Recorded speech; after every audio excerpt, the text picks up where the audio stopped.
And I do this show weekly. We'll be starting soon, just waiting for a few more people to hop into the room, some panelists and some other people that I know that wanted to be a part of the show. And things will get kicked off right away, but it's going to be a really great show. Great to see you, JC. Great to see you, Matt. I'm glad to be here. Super pumped for it. What's going on, Matt? How's your day so far? Yeah, pretty good, pretty good. I mean, what is it? Is the Ethereum going? It's going to drop just on the news of the room. Let's see. Where are we sitting at right now? Oh, it's struggling to get away from that 0.03 parity, but it's having some trouble. So we'll definitely see if some Ethereums, or what are we calling them these days? ETHs dump their Ethereum bags. Be interesting to see what happens. Really pumped for this show. You can go ahead, JC. S-heads. How about ETH head? No, we say S because of meth. Yeah. That's good. Yeah. So I'll be starting probably just in a few minutes. Just really want to give everybody, like, for instance, Mr. Brad, who just showed up. Great to see you, Brad. Jay also as well. Awesome. Just going to give it a couple more minutes here. Give people the opportunity that are on the panel to make it into the room. Also going to be bringing some people up from the audience who tend to ask really, really good questions, technical-based questions. And let's see, Tig, you should definitely be up here, dude. You've been on fire recently with asking great questions and contributing to the conversation. Thanks, Good to see you again. You're speaking too kindly of me, but Yep. Oh yeah, no, dude, you've been smashing it recently. Like just in the green room that we just had, you were like completely on point with that question. I'm ready for the show. He was asking about GBTC and I was like, I have no idea how to even talk about GBTC right now. I'm way too zoned in. So thank you for answering that question for me. Yeah, no worries. I hope your meeting went. It did. I got to talk to Jeff Andrew. Great meeting. Appreciate you always giving good advice. I think you were one of the few people who's definitely recommended him. So, all right, we're going to start in just a couple of minutes. Let me double check just to make sure I know who I'm missing. I know, like I said, Matt is going to be coming over from his Rabbit Hole Recap. Matt Odell is going to be coming over from Rabbit Hole Recap with Marty Bent just as we're doing this room. So he'll probably come in a few minutes late. So I'm going to start without him regardless, but I want to make sure. I think we're just missing one other person, Alex. Let me ping him in the room. But thank you everybody who's listening in so far. This show will be recorded for future consumption, just so everybody knows. Really pumped to be doing another one of these deep dives. These were the brainchild of Nadav and D++, and we kind of got the idea as well from NVK to have some of these more advanced rooms where we can dive deep on topics other than just wallet questions or exchange questions, give people the ability to go deep and just get into the nitty gritty on certain topics. The very first one we did was kind of just an open room where we let anybody ask more advanced questions. And then we moved on to, I think was quantum computing the next day. Yeah, that was the next week. And everybody, there was a ton of guests there. Obviously, Nadav was there, Matt Black was there, a bunch of people were there. But Jesse Posner was kind of the main speaker on that one. And he just absolutely ripped it open. And it was a great show. And then following week, we did DeFi on Bitcoin and just covered all those topics. And Matt Black was more of the main speaker on that one. It was really fun to talk about atomic finance and what you guys are doing over there. So that was a really great show. And then now we are doing the Ethereum takedown. Ethereum is broken show. Next week is going to be NFTs most likely. And then the week after that, I'm looking to do a room with HODL and the products that they have coming up and the products that they currently have available today. So, all right, I'm going to start this show in about 30 to 60 seconds. But Paul, good to see you. Akosa, good to see you. Shannon, thanks for being up on stage. Hope you're ready to ask some good questions to Volker as well. Yeah, I got one. Yep. So what I'm going to do is I'm going to do the back and forth between me getting the show prepped and the panelists. And then once it's all, the groundwork has been laid and we've kind of had some back and forth, probably about 30 minutes or so, then we're going to move into letting people that are up on stage with me currently ask questions or communicate with the panelists. So sounds good. Glad to have people up here that are not green stars right now, because you guys are going to be a big part of the show going forward. And then once the people on stage, some of the more well-known people on Clubhouse have a chance to speak, then we're going to move on to letting the audience ask questions. And I'll go into this again later, but if you haven't yet, go to my profile, click on my profile, go to the very bottom, and you will see my Instagram and my Twitter. If you click on one of those, you'll be able to go to my profile on one of those. There's my link tree. This is getting long, but follow along. Go to my link tree, and at the very top of my link tree, there is a link to join the Telegram chat. And that's where a lot of the beginners are going to be able to ask questions to the panelists, to the experts. But also, there's going to be a couple people that are good Bitcoiners, like Travis, going to be in there helping to guide the conversation and answer questions as well. So if you haven't yet, make sure you go join that Telegram. All right. A little sip of water here, and then we'll get ripped. Not ripped. We'll get ripping and roaring. We'll get going. Damn. We can get ripped later. Okay. Welcome to Deep Dive, a show where you get the opportunity to hear from the experts and maybe the chance to ask questions directly to those who deeply understand the topic of the day. I'm your host, Dennis Porter. I'm extremely excited about today's show. This has been one of the most highly anticipated shows so far, and I've found some incredible guests to come talk to you live in my favorite club, Cafe Bitcoin, which if you aren't following Cafe, make sure you go to the very top. There's a little house above my name, and you can go join the club. Also, there's a little option at the very top inside there if you're clicking on the profile of Cafe Bitcoin to suggest your friends and family to join the club as well. The format of the show has been to dive deep on specific topics with the experts.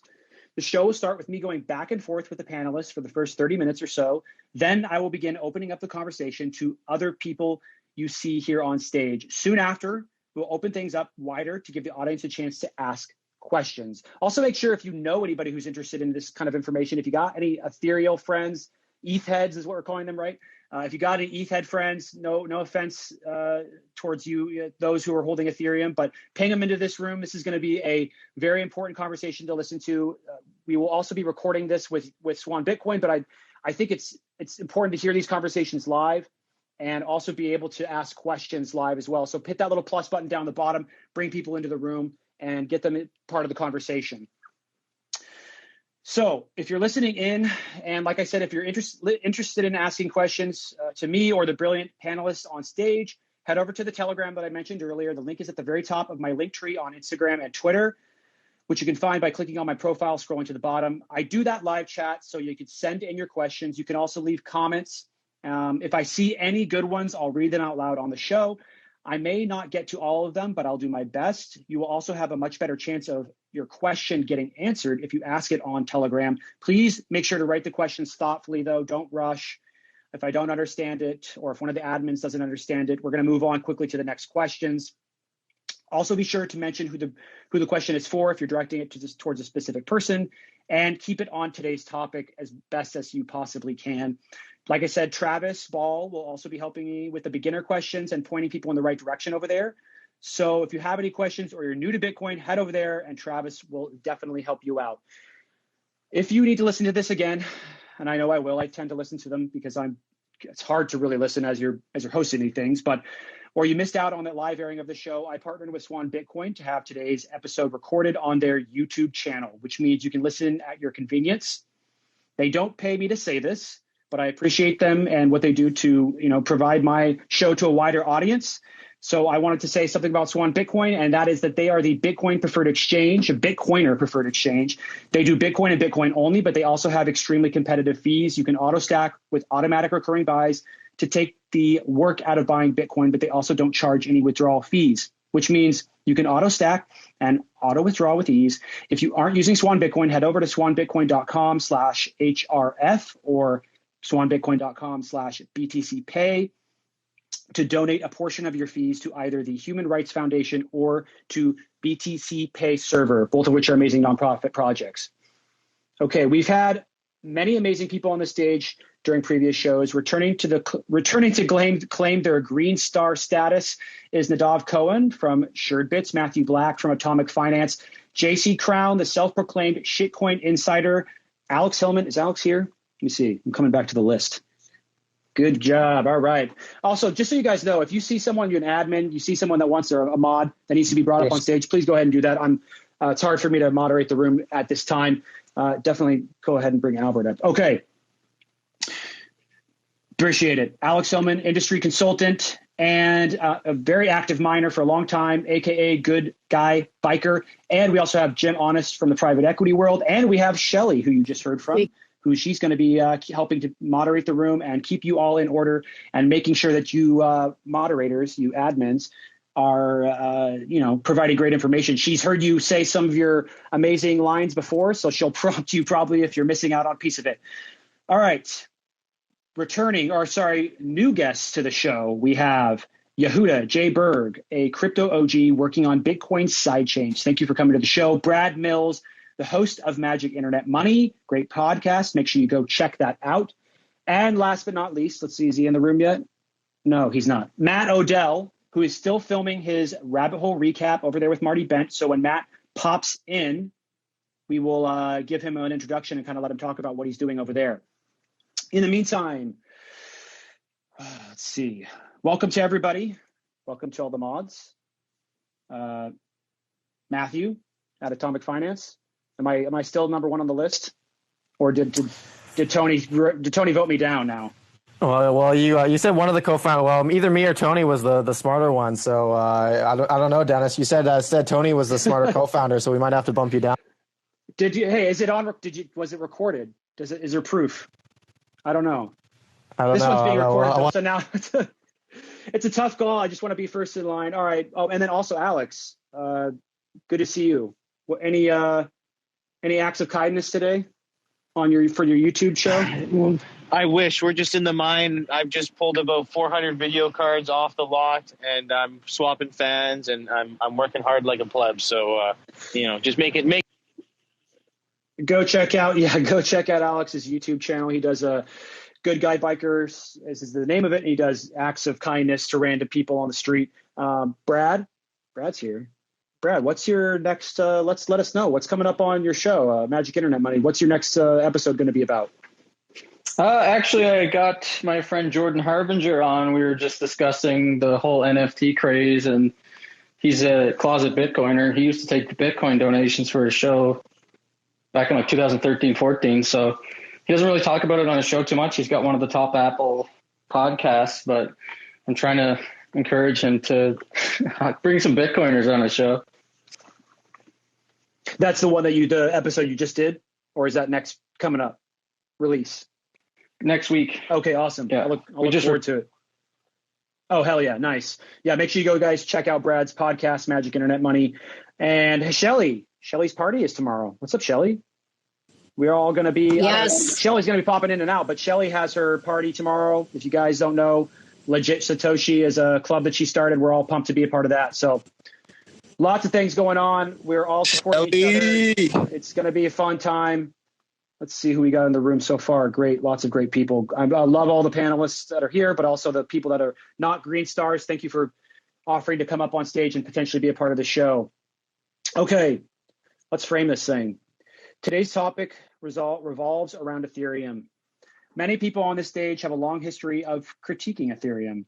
Some will approach it from a technical side, some from an economic standpoint, others a marketing perspective, and also we are going to take a look back at the history or the foundation of Ethereum.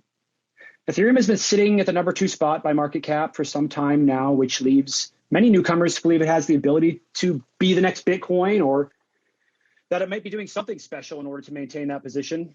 A lot of buzz has circulated Ethereum over the past years, but especially the last 12 months with their push into DeFi and NFTs. As I stated, I plan to do next week's show about NFTs. So make sure if you like this show and you want to be a part of them in the future, follow me, follow Cafe Bitcoin. That's going to be next week's show on NFTs. And there's going to be a lot to uncover with that one as well. But, a lot of newcomers tell me they're hedging their bets by buying some Ethereum in case it takes off. I spent many of my own personal hours explaining on Clubhouse why this isn't a good strategy, but I'm not the expert.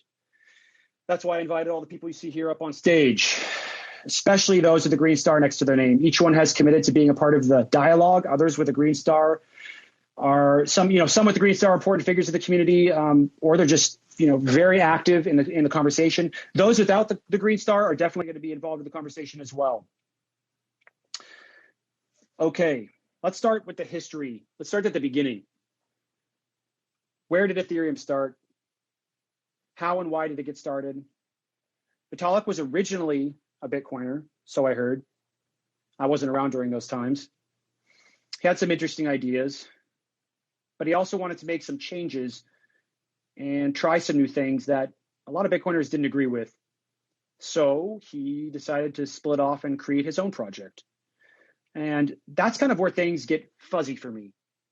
So from what I know, in the very beginning, around 2013 was when the project was proposed. And in 2014, there was crowdfunding, roughly about $13 million. But I know there was like a pre-mine. And we're going to have to ask the historians in the room. Maybe this is JC, Jay, Brad. Some of you, anyone jump in here at this point and let me know the information about the background here. But was the pre-mine and the crowdfund, was that the same thing, or were those two separate events? JC, are you aware of the history around that? I would rather speak to my things that I know more about than the history. So I was. This is Jay Berg. I was actually sitting next to Vitalik at a conference the day of the Ethereum ICO.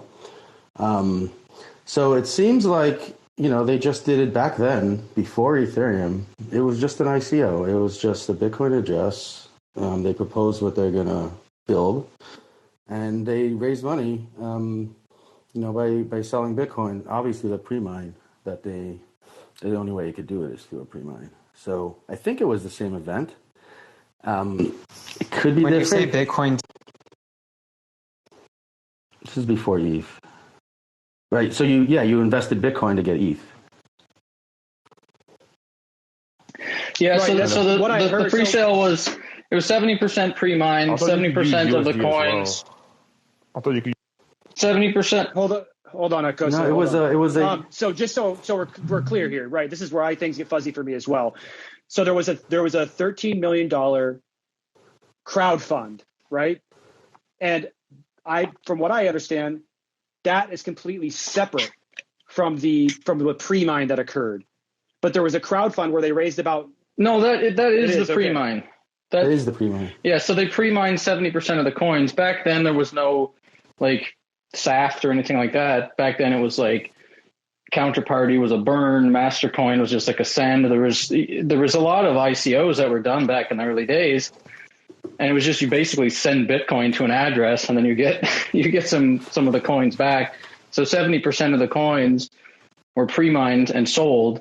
And then the reason why now they claim that the pre-mine is Vitalik has a kind of famous quote that Bitcoiners don't like, where he says that he's happy to normalize a modest pre-mine or something like that. It's because of the inflation rate of Ethereum. There's been so many new ETH inflated into existence that they say that it's a small pre-mine because now there's been so much inflation that there's a lot more ETH than there was back then. But they had a 70% pre-mine that they sold off. But it was about 70% at the time, there was about 70 million ETH that were pre-mined, right? And then the total supply currently today is roughly 115 million, which the interesting part, if you don't know this, if you haven't been paying attention to the news for the past 6 months or a year, recently Pierre Richard he just asked a question, how much Ethereum is there? And nobody could really truly answer the question. So that was an interesting piece. But Jay, go ahead. Did you want to add something in there? Yeah, so they wrote a JavaScript app, and they were the first ones to deal with the fact that previous ICOs, people would send coins from an exchange, and that wouldn't work because you have to know the address that it's coming from. So they actually did this in browser wallet. It was actually pretty cool tech. raise the funds. But what I want to say is that if Ethereum was an awesome technical achievement and everything was awesome about it, the pre-mine wouldn't matter. So I think there's much deeper issues here than the pre-mine. I think the pre-mine kind of does matter, but I think it's fallacious for him to say, oh, it doesn't matter since we minted so many other coins, we diluted the value of that pre-mine, because you still have like intermediary, like the time between when that pre-mine gave them significant control in the ecosystem. So they were able to influence policy up until the point where it was no longer, like it was not as valuable. Like I think you're erasing that time period if you say the pre-mine is not valuable. Like that seems like a fallacious statement for him to make. It's also really important because a lot of people don't know about that participate in Ethereum. They don't understand kind of the beginning of it. So I think there's other more concerning topics as well, but it's definitely. I think it's a very important piece in my opinion. And definitely there are many more things that we can talk about with Ethereum that I would arguably say are just as, if not more important. But we're just kind of laying the groundwork here, the history of where things got started.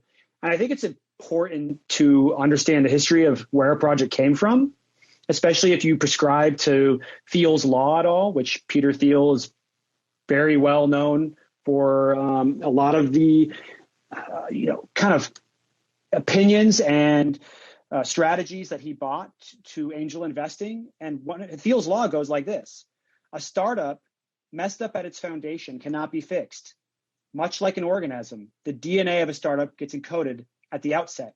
Which genes or attributes will really matter going forward? And the possibility or advantageous mutations that will impact the startup's maturation down the road. So it's important that we understand the foundation. It's important that we understand where things started, but I agree that it's not necessarily the most important topic when it comes to trying to take down Ethereum. So I'll give maybe a more relevant to today version of Ethereum's history. When we think about it as many do, when they look at the cryptocurrency market, quote unquote, they're looking at the market as an investment. Most people aren't looking for new use cases when they come. They want to find something they can buy and make money. That's what's driving a lot of the attention to this marketplace. And to your point that you made in the beginning, Dennis, when you said, it's been number 2 for a while, so we have to look at it. I mean, number 2 can be like something is always going to be number 2, even when there isn't a number 2. For example, if I ask you, what is the second most habitable planet in the solar system? You can give me an answer. We can think about it and we can say, well, maybe it's Mars. Maybe Mars would be the second most habitable planet for humans. But saying that, though, like you would not then say that Mars is a habitable planet for humans, because, or at least not a good one, because, if you went there without a spacesuit, you'd die immediately. So, I mean, it can be very misleading to look at it like that. What's saying it's number 2 is misleading. It's number 1. It's the first it's the most expensive altcoin. There's no competition with Bitcoin. I think a lot of what we say is just adds to the FUD. There's Bitcoin and there's everything else. Right. Bitcoin is basically when we talk about the cryptocurrency market, it's basically Bitcoin. If you look at all of the volume, it's to the extent that, yes, if we include like volume that's on Coinbase, volume that's on various exchanges, even volume that's on Uniswap or any other platform that facilitates trading, most of that volume is either Bitcoin derivatives or assets that are used primarily to trade for Bitcoin or Bitcoin derivatives like stable coins.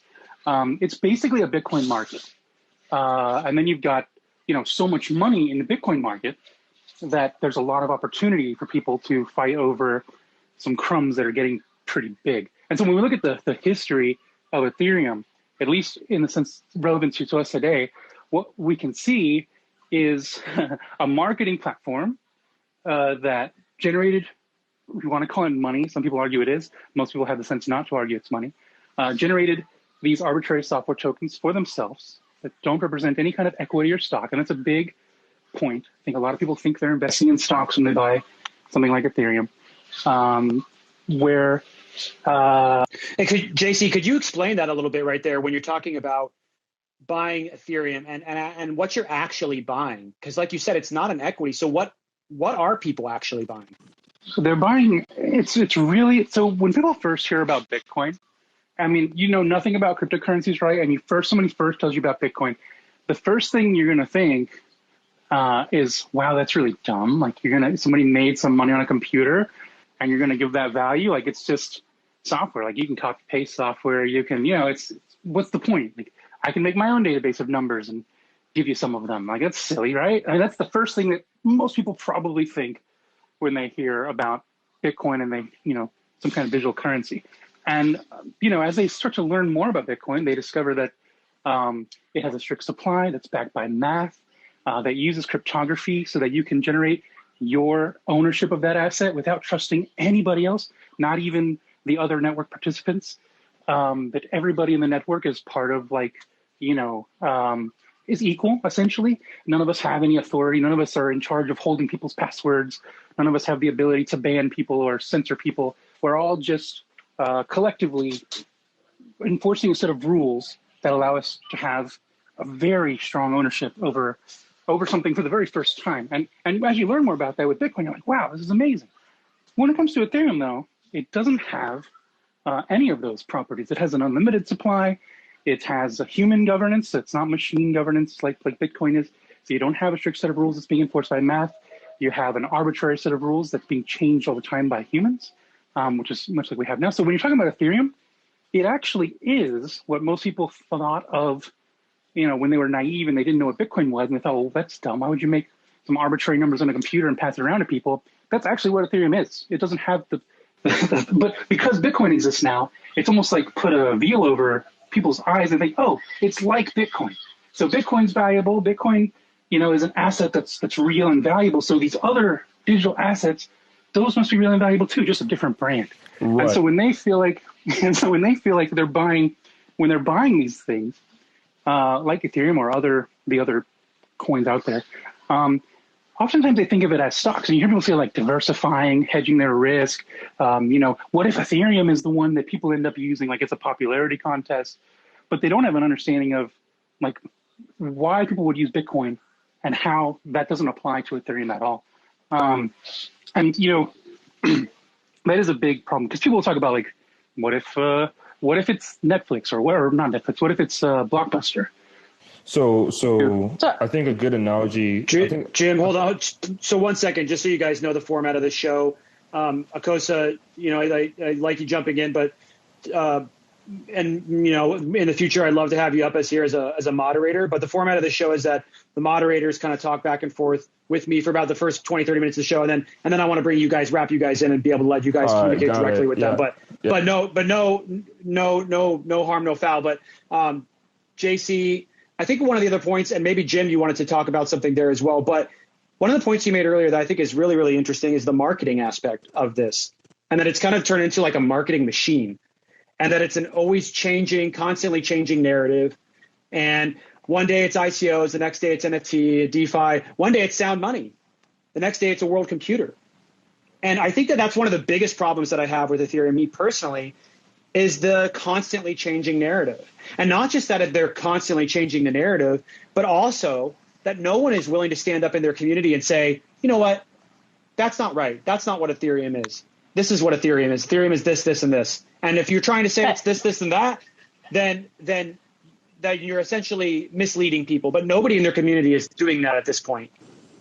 Yeah, JC, can you run through the list? One more. Donna, I thought you were on a very good thing when you went through the history, because I think the history is very illustrative of how we got to where we are and some of the associated confusion with it. So one of the things in the beginning history that was left out there was it has a foundation in Switzerland, which I think is quite important. And then the other thing that I think, and I teach this in both of my classes at Fordham, I mean, it's just the most perfect case in the whole world, is the Dow Report, which you get from the SEC in 2017 from a project that they made. Again, DAOs are very popular in the Ethereum culture to be able to do something, but it shows everything that you could ever want in a project. It has a hack. It has a centralized organization where people come together to decide what they're going to do about the situation that has happened because of the Dow and the funneling off of the money. Could you, Donna, real quick, just give for the people that are listening that don't know what the Dow is, could you just give a brief primer on what that is, what the acronym stands for as well? Okay, it's a decentralized autonomous organization. And in 2016, during the beginning, kind of the beginning-ish of the ICO craze, there was a DAO, which fundamentally the idea is a great idea. People buy a token. All of these tokens were based on the Ethereum blockchain, and which is what caused a lot of the ICO projects to inflate the price of Ethereum, because you needed Ethereum to buy. It went up. You had to recycle it, et cetera, et cetera. And so, but the idea was that we would vote. The people had a DAO token. They would vote on whether or not they wanted to invest in a certain startup, a democratic way of investing in startups. Great idea, right? Except for, as the SEC report comes out and shows in retrospect, because by then it was the project was over, there was a hack because there was a bug in the smart contract, and the hacker siphoned off 50 million of what was raised. I believe it was 150 million. Then the people in the top holders of Ethereum, of which there were a handful or so, came together to decide what they were going to do about this. And so that was when they created the fork in Ethereum, where you had Ethereum and Ethereum Classic. So that was what happened at that point. So it wasn't decentralized at all. It was very centralized. Wasn't a governance token or things that people talk about now. And so you had now two protocols. And some of the money was returned from the hacker. But in general, the money was returned to the people, much less than they originally had put in, because by the time it was returned, the price of ETH had changed. But the part that the SEC focused on, and where they drew the line in the sand, was that this was an unregistered securities offering. And so that was when the first line in the sand they drove, that all these ICOs done in the US, what happens in Singapore or somewhere else is not, as long as US persons don't buy it, was not their problem. And so that was the beginning. Now, there was still in 2017 a continued rush to do ICOs, but by January 2018, that pretty much stopped. And you saw the price of ETH go down afterwards, because there wasn't this recycling of it into these ICOs to get in them, and they were, bad marketing and everything else like that. And I'll just do one more history thing that is off of the Dow, if nobody doesn't have a question about it, which was around April of 2018. People were very anxious about what the SEC would decide about ETH in general. Was that ICO that they did, in the same way that they talked about the Dow Report and illegal securities, unregistered securities offering, and therefore, not valid, and what would they do? By then, you had all of these startups and other things that were being built on top of Ethereum, and through a sleight of hand, the SEC and the CFTC came to an agreement to consider ETH a commodity, of which they have reaffirmed that since then.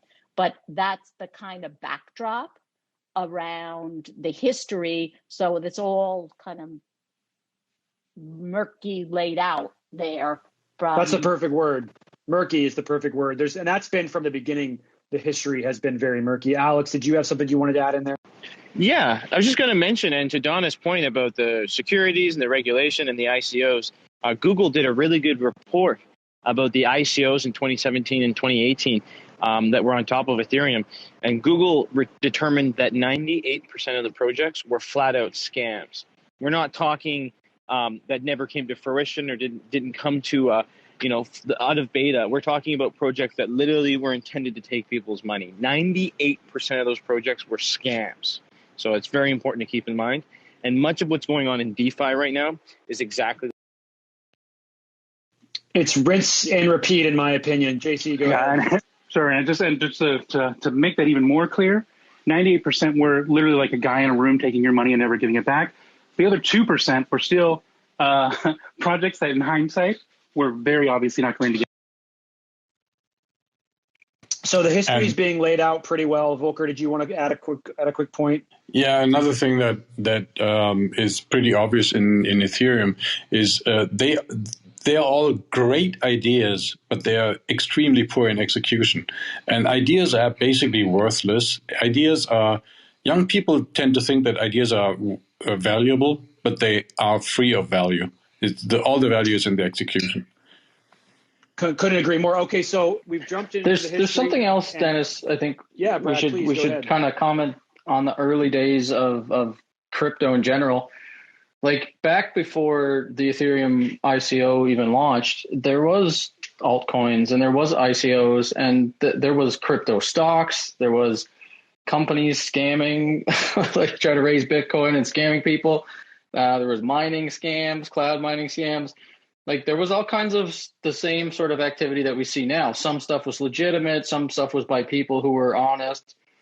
Some stuff was by people who were just trying to make money or duplicate the success that they had with Bitcoin or that they missed. Maybe they sold their Bitcoin at like $50 and they got in at 5 cents or something and they sold too early.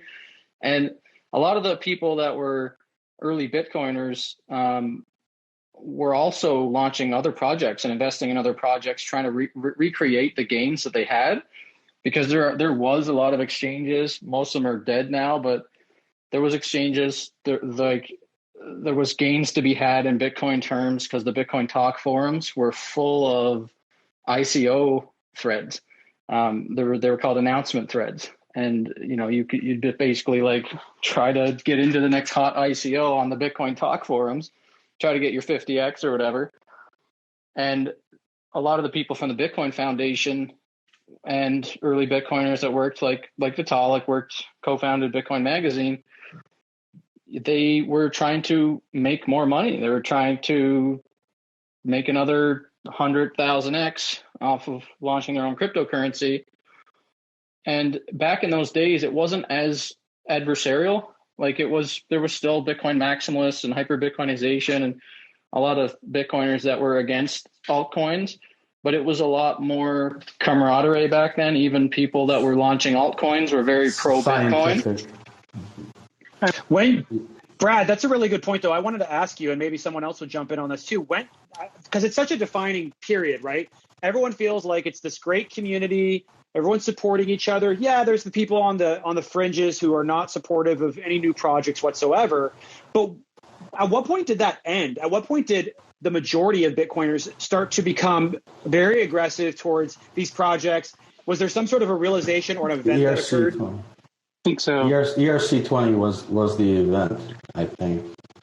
So even before, though, No, Jay, I think you're cutting out a little bit, though, if you want to fix your connection. Jay, you can hear me? Your connection is dropping out, but JC. Well, let me just finish that thought. I only got 20 ahead. seconds left on the thought, but the point was that this technology is not requiring tokens. It didn't require tokens back then. It doesn't require tokens now. DeFi doesn't need tokens. Launching NFTs doesn't need tokens. None of this stuff needs tokens.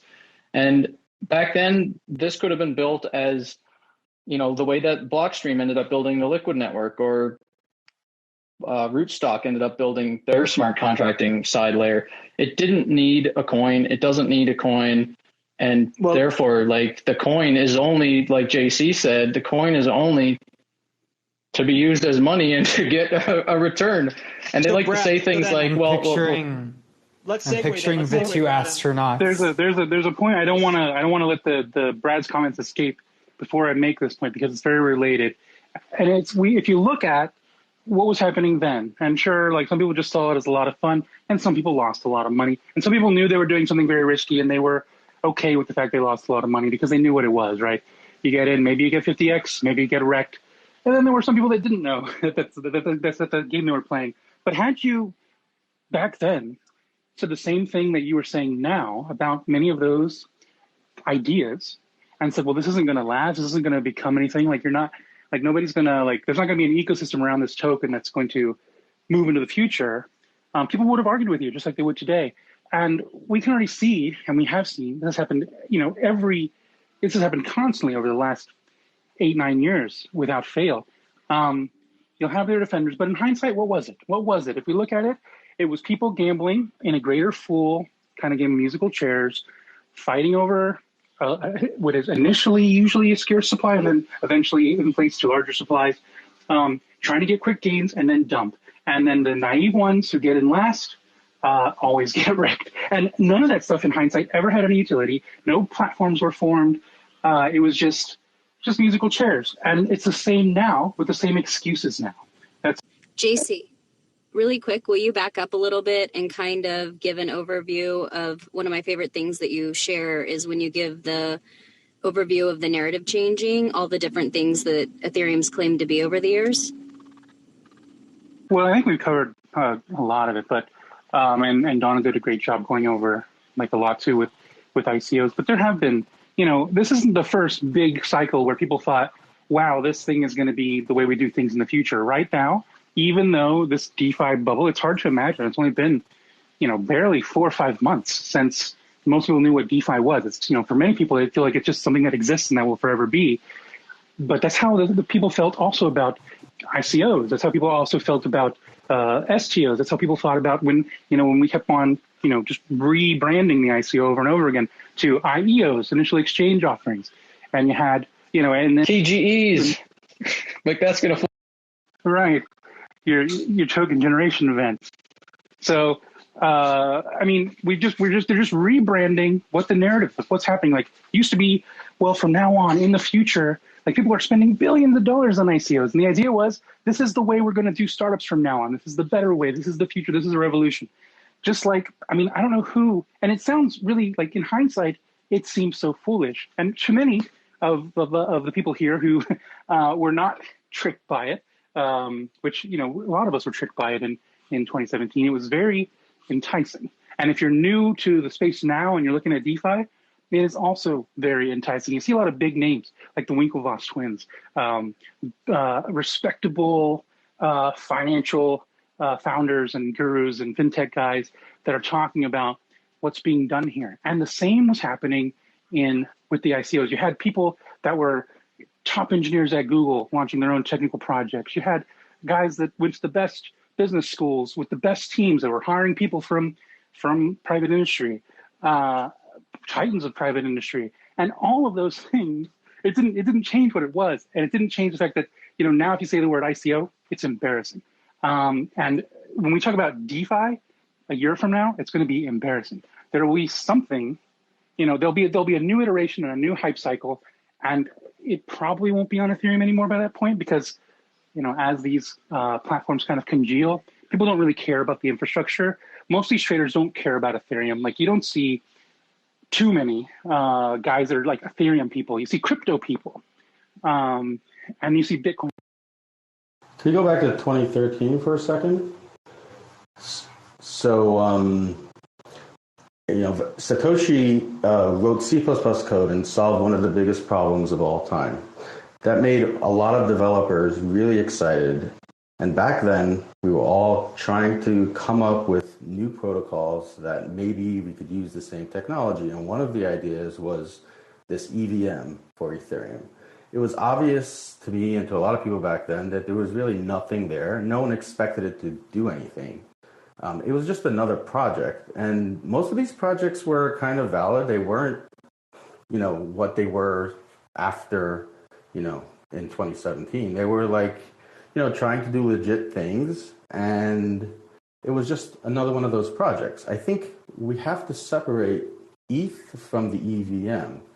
And my whole issue with the project and in general with space is this idea that you could take what Bitcoin is, take the blockchain, and then have like a tiered, layered system with smart contracts on top of that. And that, later on could go into why that's like technically flawed. And everything on top of that, went from the bad base, the base of having smart contracts on top of ETH. The funny thing about ETH itself doesn't actually use the EVM. It does. It's. Could you, Jay, real quick? Could you tell people what that stands for and what an EVM is? Right. So the difference between Ethereum and Bitcoin is Ethereum has a virtual machine smart contract system. So Bitcoin, has a scripting to move Bitcoins from one to another. Ethereum took what's called a Turing complete language to enable you to write any type of protocols on top. So Bitcoin is just one protocol, peer-to-peer cash. Same thing as ETH itself is a simple protocol, peer-to-peer cash.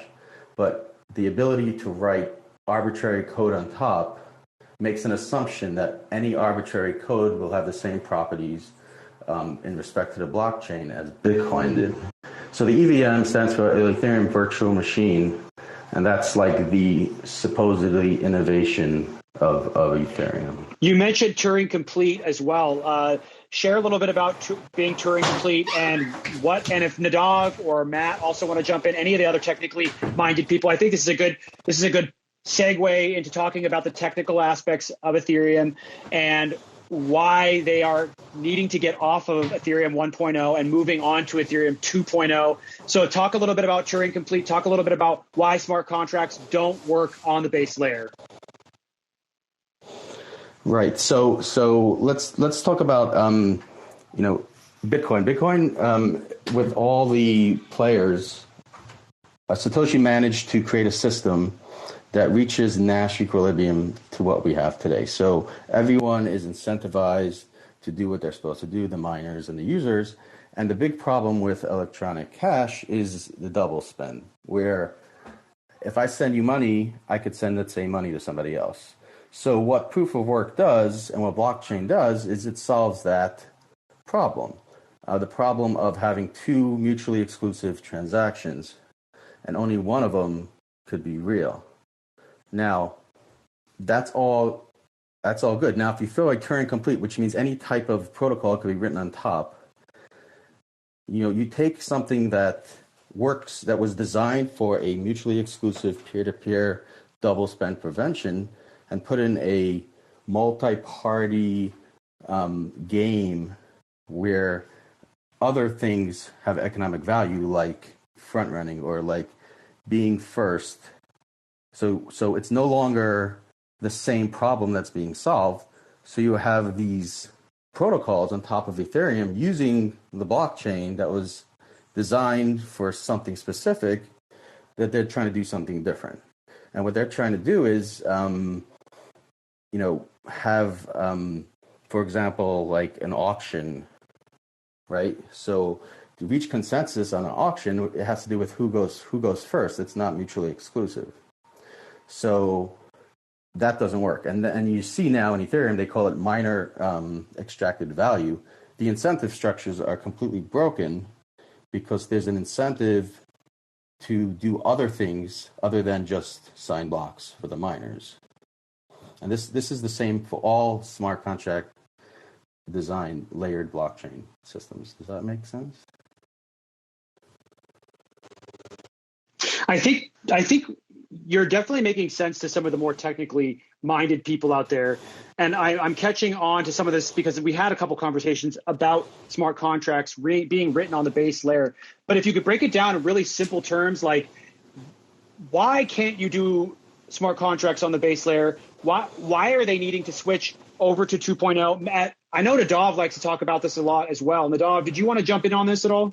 Sure. Yeah. I guess I'll start by saying Turing complete just means, it's a term which means that language has a certain amount of expressivity, meaning, given infinite time, space, and resources, it could express anything that any programming language could, essentially. So, for example, C++ is Turing complete. Python is Turing complete. Pretty much any modern programming language is going to be Turing complete unless it was specifically designed not to be. Like something like Bitcoin script, which is not Turing complete. You can't express any program that you want in Bitcoin script. Whereas you can in Solidity or EVM bytecode or most languages. Sorry, go ahead, Matt. Yeah, I was just going to add, and it's interesting too, because Ethereum claims to be Turing complete, but of course, like if you think of the idea of a program being able to run anything given infinite spacetime, then obviously that doesn't make sense in the context of a blockchain, because you can't have a blockchain contain infinite things, and so Ethereum has a limit on that. Where in each block it has a limit on the amount of computation that can occur each block, because of this exact problem of like Turing completeness means you can run anything for an infinite amount of time. So they claim to be Turing complete, but they aren't even Turing complete. Or I would actually, I totally agree with you, but I would frame it maybe in the other way for the conclusion, where it is Turing complete. But Turing completeness is a theoretical result about a language. It doesn't actually mean anything about what you can do with the language. Or it's not that it doesn't mean anything. It's just not the point, right? We can talk about how something could theoretically work if blank blank blank break physics la di da di da, but that's not really relevant to our world, right? And so at the end of the day, right, like what matters is not whether a language is Turing complete necessarily, or that's not the only thing that matters, especially in a blockchain setting, right? Because at the end of the day, if you, kind of to Matt's point, wanted to actually express complicated things in EVM bytecode, then that would cost you more money than exists. Like, this is not actually like a relevant thing for kind of expressivity of a chain, in the sense that, why is it so you're getting onto a great point here, which is that blockchains are not meant to do complex tasks. They're very inefficient, and that's kind of part of the reason why there's this argument about why they need to get away from ETH 1.0 and move on to ETH 2.0. Could you expand? Let me give you an example. So the game rock paper scissors. Yep. So I had my kids do this test. So what if instead of doing rock paper scissors where everyone puts their fingers out at the exact same time, what if I had one of my kids write down rock paper scissors, hand it to the other kid, and then the other kid wrote down rock paper and scissors, and then gave them to me. And it turns out whoever saw the other person's paper first ended up winning every single game.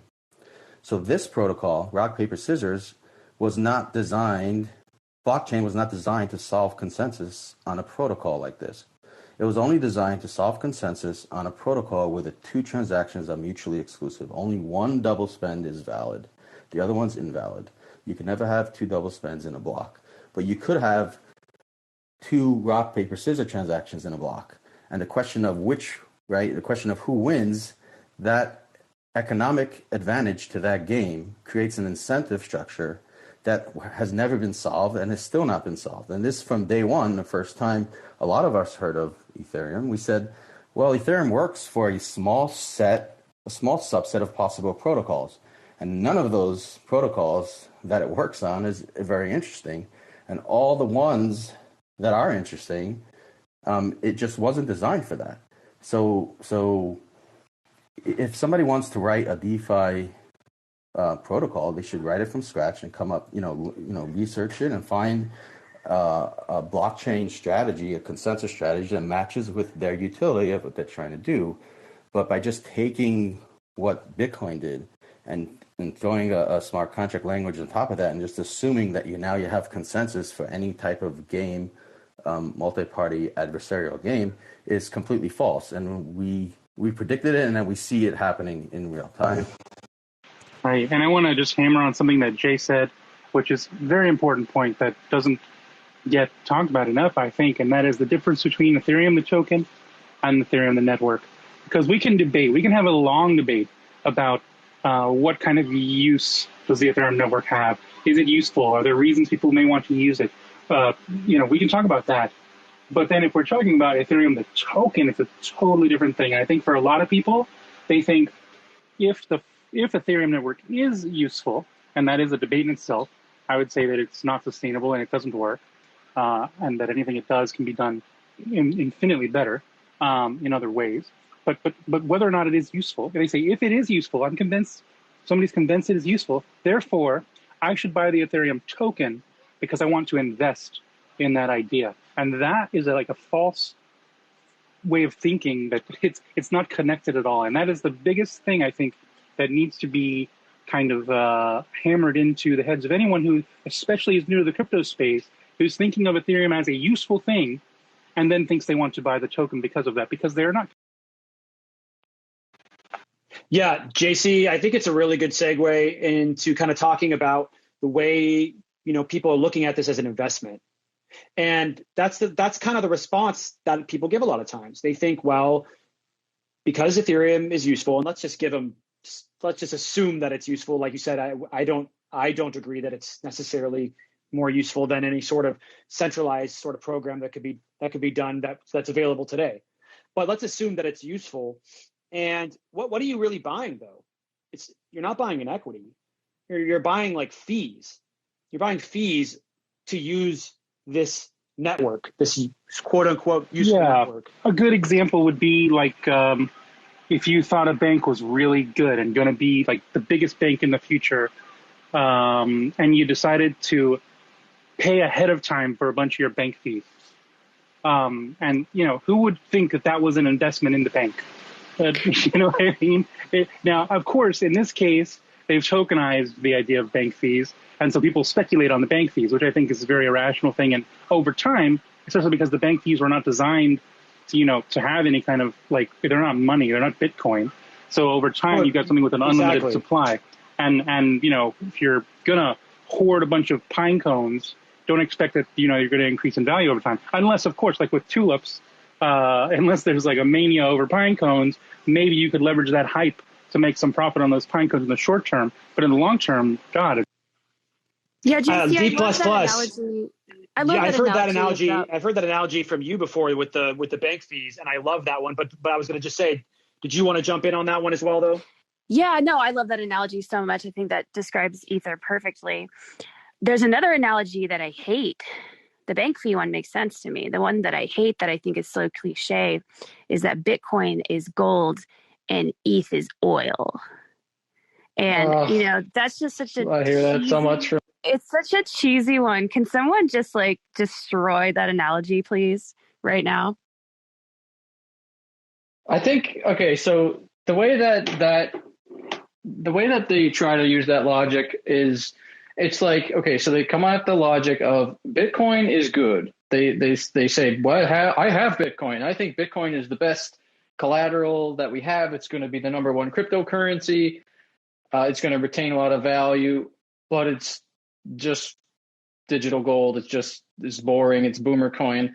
And ETH is where everything is happening, and ETH is where people are building, and look at DeFi and look at NFTs. So ETH is like oil and Bitcoin is like gold, but gold is boring.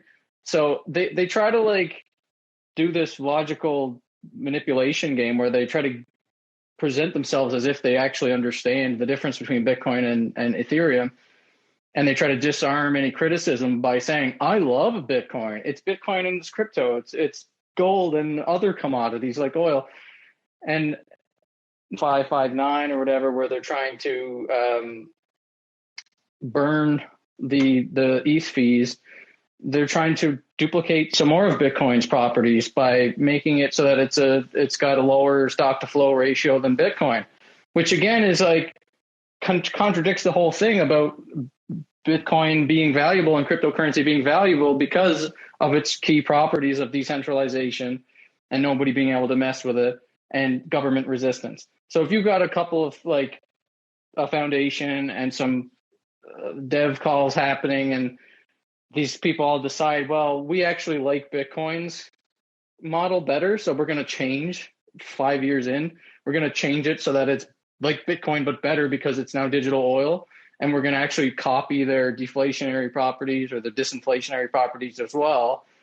It's just they keep changing the narrative, and that actually hurts the idea that this thing is electronic money that's protocol driven and protocol governed. And just like Uniswap v3 just was announced with the business license attached to it, claiming to be a decentralized exchange still, with using copyright protection to try to prevent anyone from forking and using their code. It's the same thing. It's like JC said in the beginning, people are in charge of this thing. And if the governments do turn against cryptocurrencies, which we can see this week. There's a big, huge drop in the market of all cryptocurrencies. It's likely caused by the FATF news that came out, where they issued a new draft that kind of made it more restrictive to encourage the countries for the Financial Action Task Force, which is pretty much every Western country, that they can now look at restricting they call unhosted wallets from being able to be used on centralized platforms. Now, this hurts Ethereum and DeFi way more than it hurts Bitcoin. It sucks for Bitcoin companies too, but Bitcoin will survive this if there were no lobbying groups, and if they did decide to pass this and clamp down on Bitcoin. Sure, it'd be bad for the price, but Bitcoin would survive it because Bitcoin is truly decentralized. The Financial Action Task Force countries, members can't just go knock on Blockstream's door and say, well, we need you to start enforcing the travel rule at the protocol level, and also stop this, stop allowing people to use Wasabi wallet. But if they try that on Ethereum, we've already got the precedent that they changed the governance. So they changed the economic properties of this thing so many times. The Dow set a precedent that they can actually fork away from anything that's, unstoppable code is not, it's proven it's stoppable by these people right here. They did it. They stopped the code. And what's going on? The EIP 1559 is another example of that. They did the Ice Age cancellation, which was they diffused the difficulty bomb, and they keep doing these things that show like there are people running this thing. So this FATF thing, I think, is huge for DeFi. I think it's going to really negatively affect all these DeFi platforms because they're using stable coins, and stable coins are someone else's dollars. They're Circle's dollars or Tether's dollars. And these companies have to abide by the travel rule. The rules are like, it's clear. They've said this so many times that if you're doing stable coin stuff, you have to abide by this travel rule. And all the stuff that's happening on Ethereum with DeFi, with Uniswap and all these things, they're like skirting all these laws, claiming decentralization, but clearly the regulators are not going to just be fooled by that and say, oh, I guess they're decentralized, we can't enforce the laws on Uniswap. No, they're going to go to the VCs and the companies running these DeFi protocols and say, you have to stop this. And then if all the ETH people will say, oh, well, we can't stop it, then they will say, well, you stopped it this time. You have the admin keys. You've done this before. You're changing the economic properties of this thing again soon. So do it, or else somebody's going to jail. Brad, and they can actually go to the, because you're getting on such an important point here, which is just the absolute, and I'll let you continue a little bit further, but you're getting onto this huge point, which we really haven't nailed down yet, which is that Ethereum is extremely centralized, and it's not just as centralized in their ability to control the network. The supply is centralized. The nodes are centralized. But I really want to jump and segue. And I want Jim to jump in here as well, because he's been doing some research on this. But Brad, just I sorry to interrupt you. Continue your point, but I want to jump into getting more conversation around centralization, because it's so important, because this whole thing is about decentralization. The entire ecosystem is, can it be decentralized? Can it survive a government level attack? And I say that Ethereum cannot. But Brad, keep going. Go ahead, though. Well, okay, yeah. So I'll try to finish it up quickly. And that is just, it kind of all links together. And that's the reason why I think the digital oil thing is such a stupid line. It's the same logic that someone would, when people say, oh, well, the derivatives market is $1 quadrillion. So all the derivatives of the world are going to be put on DeFi. So that means Ethereum's total market cap could be $1 quadrillion. It's like that same dumb logic to say that Ethereum is like Bitcoin, but then also cover your eyes and see that they're really more centralized than Bitcoin and not as government resistant. And I want to be careful with my words, because I don't think that Ethereum is completely centralized. I think that regulators will actually have to have a hard time. And like, you can see how hard it is right now for regulators to stop Ripple, because they've sued Ripple, and yet Ripple's up from when they sued them. So it's like the markets are totally irrational. They never told Ripple to turn off their computer, though. If they did, it'd be on. Not yet, right? It's taken some time, and I think that's going to have to happen as well with Ethereum. They're going to probably have to go to court and sue them, and sue the Ethereum Foundation and Consensus, and maybe haul Joe Lubin and Vitalik into Congress if they can't, and so you have to fork off Tornado Cash, and you have to like turn it off at the protocol level, fork Uniswap out, fork off Tornado Cash. I don't think that's, well, I mean, maybe with Ethereum you could do it that way, but I think they have easier ways of stopping it, just like telling AWS you're not allowed to host Ethereum nodes unless they are in compliance. I think Brad brings up a really good point here, in that it's very like kind of what happens in Ethereum often, I think, is that there's often narrative changes in what is the purpose of Ethereum and how do things move forward, and I think this really has to do with the continuity of the monetary policy involved with Bitcoin versus Ethereum. Bitcoin, obviously, there's only 21 million coins ever. Ethereum, this has always been a constant change. Anytime that something doesn't fit the narrative of Ethereum, they'll decide to tinker with it and change the underlying monetary policy to fit whatever the current narrative of Ethereum. And this, in essence, really affects the decentralization of it, because everybody knows that at any point, if the community wants something to change within the Ethereum network, it's very easy to get those changes added, whether it's the block reward, whether it's the amount of ether in existence, whether it's forking out the Dow, for example. And I think this is a really, really important part to why, that one of the big differences between like the decentralization of Bitcoin and Ethereum, we know that there will only be 21 million coins ever with Bitcoin, and we know that won't change. Whereas with Ethereum, we have no idea if that's the case and how Ethereum will be tinkered moving forward, and how that will affect everyone else who's building things on. Okay, so there's one. Can I raise a point here? Yeah, Donna, but I'm going to say something real quick, and then you go ahead, Donna. There's one last thing we really need to cover, which we haven't yet, and that is them moving over to proof of stake. We haven't really talked a lot about proof of stake. Nadav recently did a lot of research on this. I know Jim has as well. So I want to move on to that if we can here in a moment. But Donna, go ahead. And I'll end with a little comment on the proof of stake. I think that the biggest component that the spillover from Ethereum is, how does it affect Bitcoin? And so when you had the ICOs, besides all the pricing, you had a lot of government observation, government, maybe not the best protocol, the best set of proposed rules and regulations, of which it still remains fuzzy. We now have a cycle with NFTs and DeFi. How will that affect Bitcoin? Bitcoin has had pretty much a consistent application and review by the government. But they're not completely sure. They don't know 100% the difference between Bitcoin and Ethereum and ETH and DeFi and everything. For their minds, it all gets melded together. And so every single cycle of the ICO, the DeFi, the NFT puts the spectrum of how do we want to regulate this? And this becomes everything. It's not this that's in Ethereum and Bitcoin's on the other side, and which goes kind of back to your ending question, which is going to staking. There has been some concern, though I think it will be negated. There has been some concern if they go to staking, that could mean that it's a security.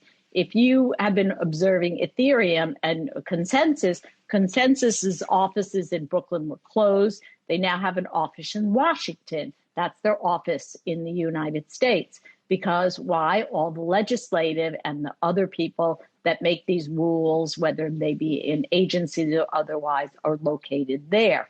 So they're very good at marshaling forces for their objectives, and their objectives change as everybody has well stated, and you can continue from here. Thank you. They want to sell an illegal security, continue to be able to, they want to sell something that's not equity to people, that they created from thin air for themselves.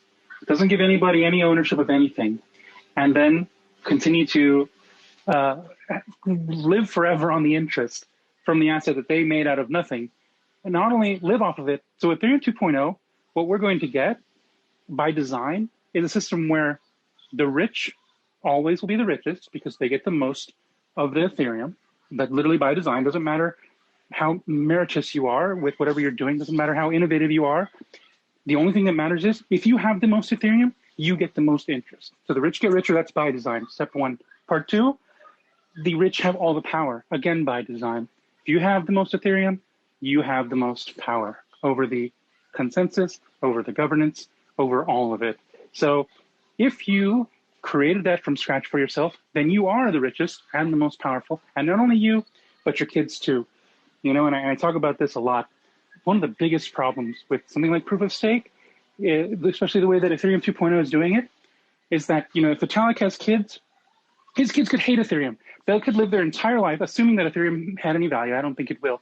But assuming it did have any value, and this was a system that people wanted to opt into, they would be able to live off of this for their entire life. And even if they hated it, never have to think about it, never have to do anything, unless they felt like they wanted to make their opinion heard, in which case they would have that right and they would be majority of the governing power over that. I mean, that is couldn't be more opposite from Bitcoin.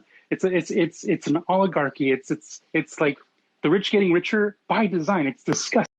You know what's interesting, JC, I find about like Ethereum proof of stake is like, okay, well, who are going to be the stakers? Ethereum proof of stake and Ethereum 2.0 basically takes the miners that you have in Bitcoin and replaces them with exchanges. Exchanges are the place where everyone stores, you know, a significant amount of coin, and they are most likely going to be the largest, you know, proof of stake stakers in the network. So you've basically replaced miners, you know, with exchanges for, you know. And just to go off of that, yeah, you'll need 32 ETH to stake. That's the minimum. Well, there are also just already being talked about where even the smaller person with just 2 Ethereum could stake. But what that's going to mean is that, again, the exchanges will benefit from that. So all the small guys with 2 Ethereum, 5 Ethereum, 10 Ethereum, they're going to put their Ethereum into a pool and on an exchange for staking, and that exchange is going to have their voting power, their voting. I don't know if that was the right time to talk about miner extracted value as well, and the way it's being used against the network. Yeah, Alex, if you want to jump in on that. Shelley, would you have something to say? Yeah, I just had something small, and it was back before Donna spoke, something JC said in jest in relationship to AWS and Ethereum. And I just was hoping for clarification for the audience because a lot of them might not know what AWS is. Could you just tell them briefly what that is, JC, in the relationship to Ethereum? Sure. So a lot of people have the idea that, and we talked about the decentralization of Ethereum. This is one of the many reasons why the Ethereum system is not sustainable or even decentralized. There's a couple of things that give a network like Bitcoin its decentralization. But the most important one is that people have to run it on their computers around the world. You have to have lots of people running it, because if you don't have lots of people running it, it's not decentralized. That's the definition. And so that's why Bitcoiners fight really hard to make sure that it's easy to run, to make sure that that anybody on any computer, 20-year-old computer, can run the Bitcoin network, validate the entire thing to themselves, and participate in that permissionlessly without trust. Now, with Ethereum, you've got a system that wants to be the opposite. They don't value being small, simple, secure, and easy to run and decentralized. Instead, they want to be able, they encourage people. They want to encourage all kinds of junk transactions on there. If you could, make a poker game where every card that you draw out of the deck is stored on chain somewhere, like that's the kind of stuff that they want to do. So with that, you can't run that on everybody's computers, on a 20-year-old computer, much less even a 2-year-old computer, and sync that to everyone around the world. So what you have to do is somebody has to pay for a large cloud service provider, which means basically big data centers full of computers to run the network. Now, some people say, well, the mining is decentralized. There's all kinds of miners everywhere mining Ethereum, and that's true. But the miners are not running the network.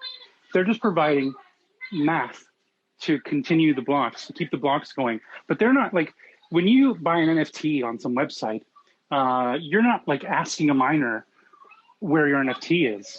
You're asking a server on AWS saying, hey, where's my NFT? How much does it cost? Who else has NFTs? I'm on Nifty Gateway, whatever. I want to see the NFTs. Those requests are going to a server on AWS, on Amazon's hosted cloud. That's not going to a miner. A miner isn't like telling you what's up, because miners can't afford to do that. They don't have the infrastructure for that. So because it's all on Amazon, that means the government could. That means if when Parler was getting kicked off of every platform, and they even were thinking about hosting their own infrastructure. But the thing is, they were a popular enough service, and I'd say they were probably less popular than Ethereum at some point. They couldn't even run that without a cloud service provider. They couldn't run, and since they couldn't get a cloud service provider to run them because the government was, and corporations were basically saying no, we don't like you. They had to shut down. If the same thing happened to Ethereum and they became persona non grata on all the cloud platforms like Amazon, I don't know how it would work. They have to have that infrastructure. Anybody who wants to have millions of users doing millions of things, doesn't matter how scalable your blockchain is, that's an illusion. You have to have infrastructure, physical infrastructure, just like a website, just like any other web service. You have to have that infrastructure. And the only place you're going to get that is from a cloud service provider, same kind that a place like Patreon wants. And if they would have put that on, not Patreon, sorry, Parler, if they would have put that on Ethereum, then Ethereum would have been shut down in the same. Yeah, JC, I think it's a really, really important point. Shelley, thank you for going back to this whole thing, which is about the inability. It's the whole centralization argument, right? They're not decentralized, even when it comes down to the nodes themselves. They're being run by a company called Ethereum on AWS. AWS is come on, the government could go in there at any time and tell them to shut it off, and they would do whatever the government says because they're a centralized organization. Twitter mobs can decide that Ethereum is bad, and we're not going to support your company if you like Ethereum, and then they're going to turn it.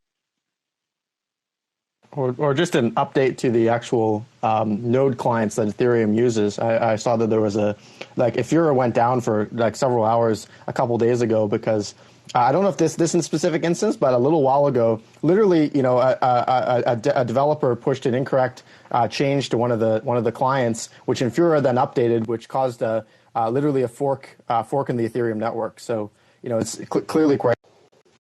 This is a result of the smart contract model that's broken. You can't store all this state and all these protocols on one chain.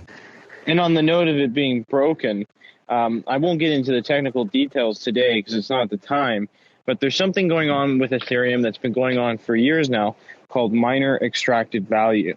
Now, there's currently 3 ways of taking value from users who are participating on Ethereum or the DeFi networks.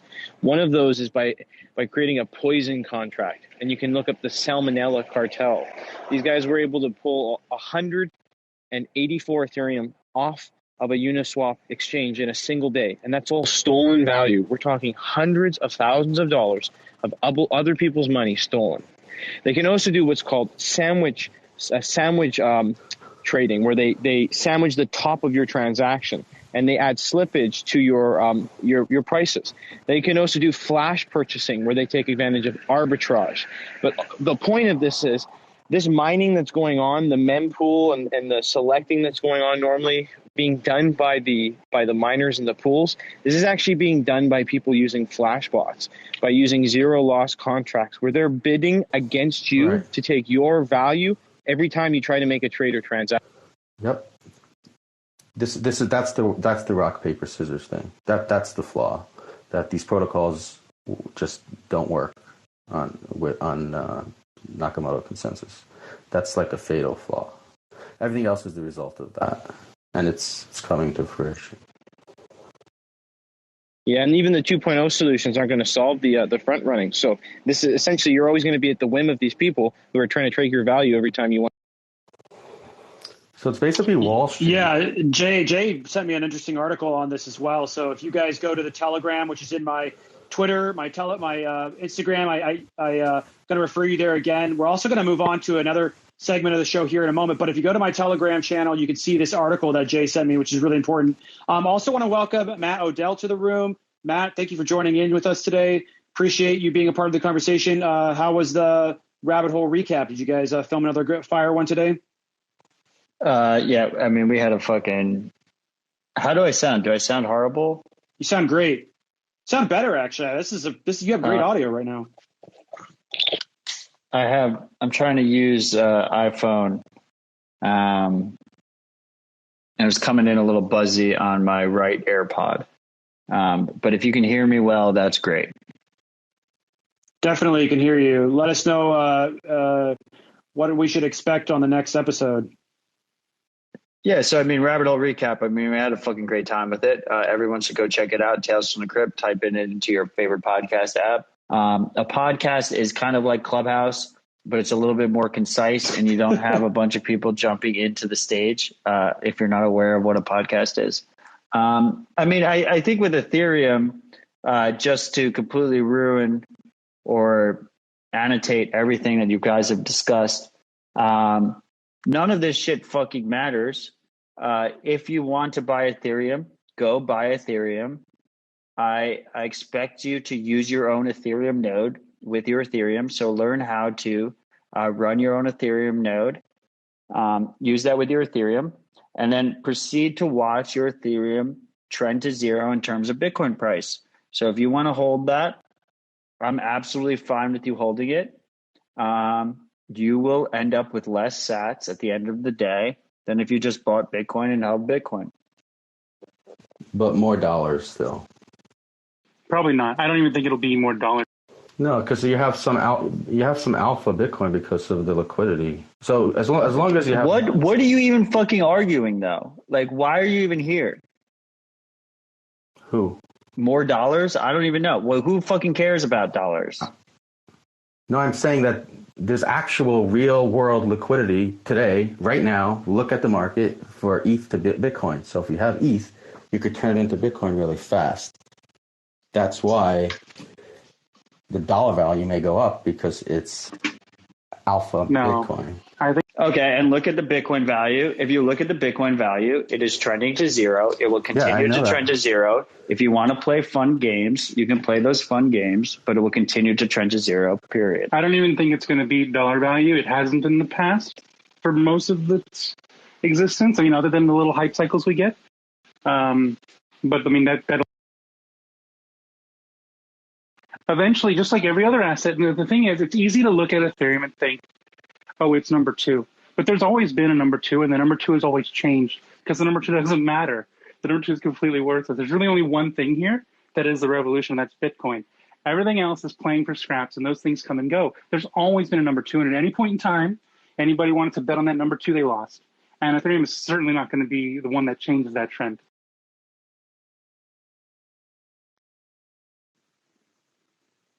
Yeah, I completely agree. The conversation around is like, why are we here? We're not here to make more dollars.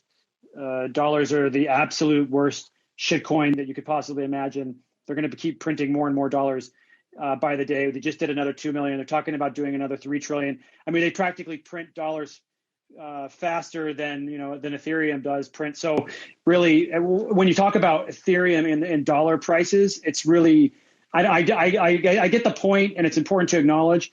But as Matt said, it's like, why are we here? We're not here to gain more dollars necessarily. We're more here to gain more Bitcoin and stack sats on a daily basis. But Matt, thanks for joining in. Going back a little bit to what Alex. Hey, can I chime in on that for just a second? Please, Brad, go ahead. You can go ahead. And then, actually, right after you, Brad, let's go. We're going to move on to probably more of a Q&A part of this show, but you go ahead, Brad. Okay. So this is something that's good to talk about right now, because everybody is getting hit over the head with these Ethereum narratives, and a lot of new people and even Bitcoiners that are just not sure about the history, the prices and stuff like that. It's hard to debate it. It's hard to argue with them, especially in an irrational bull market where prices of all these crazy shit coins are going up like insane right now. It's like, it doesn't matter if you're a DeFi protocol that's backed by Andreessen Horowitz and they're pumping it on Coinbase, or if you're just Dentacoin, you're going to go up 1,000% in an alt-season bull market where the whales are just pumping everything. So that's what it's actually nice to see, in a way, all these random ridiculous coins going up 1,000%, because you can just point to that and say, look, you're not special. DeFi isn't validated by the price going up. This DeFi token is not like, oh, see, the price is going up, the market's giving a signal. No, it's an irrational signal. Look at everything else that's going up all around it. It's totally ridiculous. But even the ETH outperforming Bitcoin thing that people will always say, it's not intellectually honest to point to the ETH ICO and say like, oh, well, look, let's measure from the day that Ethereum launched and who's up more in dollar terms, or let's measure from the bottom of March 2020 when everything crashed, and then say ETH is up more than Bitcoin in dollar terms. I think the best way to do that, which is what I think the most fair way to measure what is better, is to look at the volume profiles and do a quick analysis on where most people purchased Bitcoin or Ethereum. Because most people aren't going to be the lucky 1% or 0.5% that bought Ethereum at the very bottom of the March 2020 crash. Most people are going to be the people who came in where the volume showed up. And the volume showed up around 2017, December 2017. If you go back and you look, you can see that most people bought Ethereum at higher prices. They weren't buying Ethereum in 2016 because nobody really knew about Ethereum then. People were Google searching for Bitcoin. People were buying Bitcoin. So if you actually compare Bitcoin and Ethereum with the volume adjusted profile and look at the risk adjusted purchasing and then the current price, Bitcoin wins. So if you're the lucky 0.1% or 0.5% or whatever who managed to make that profitable trade, good for you. But the average person is going to end up buying now when Ethereum is already like topped out for the season, and they're going to end up getting wrecked. They're going to hold it all the way down to $500 when Bitcoin ends up shooting to become a global reserve currency and might end up at $1 million. You're going to be sitting there with your Ethereum. And sure, let's say the money printer keeps going burr and they print another $20 trillion over the next 5 years and everything pumps. Maybe you got more dollar value. Maybe ETH's at like 2,000, 3,000, 5,000, whatever. But Bitcoin's going to be it's going to do a lot better, most likely.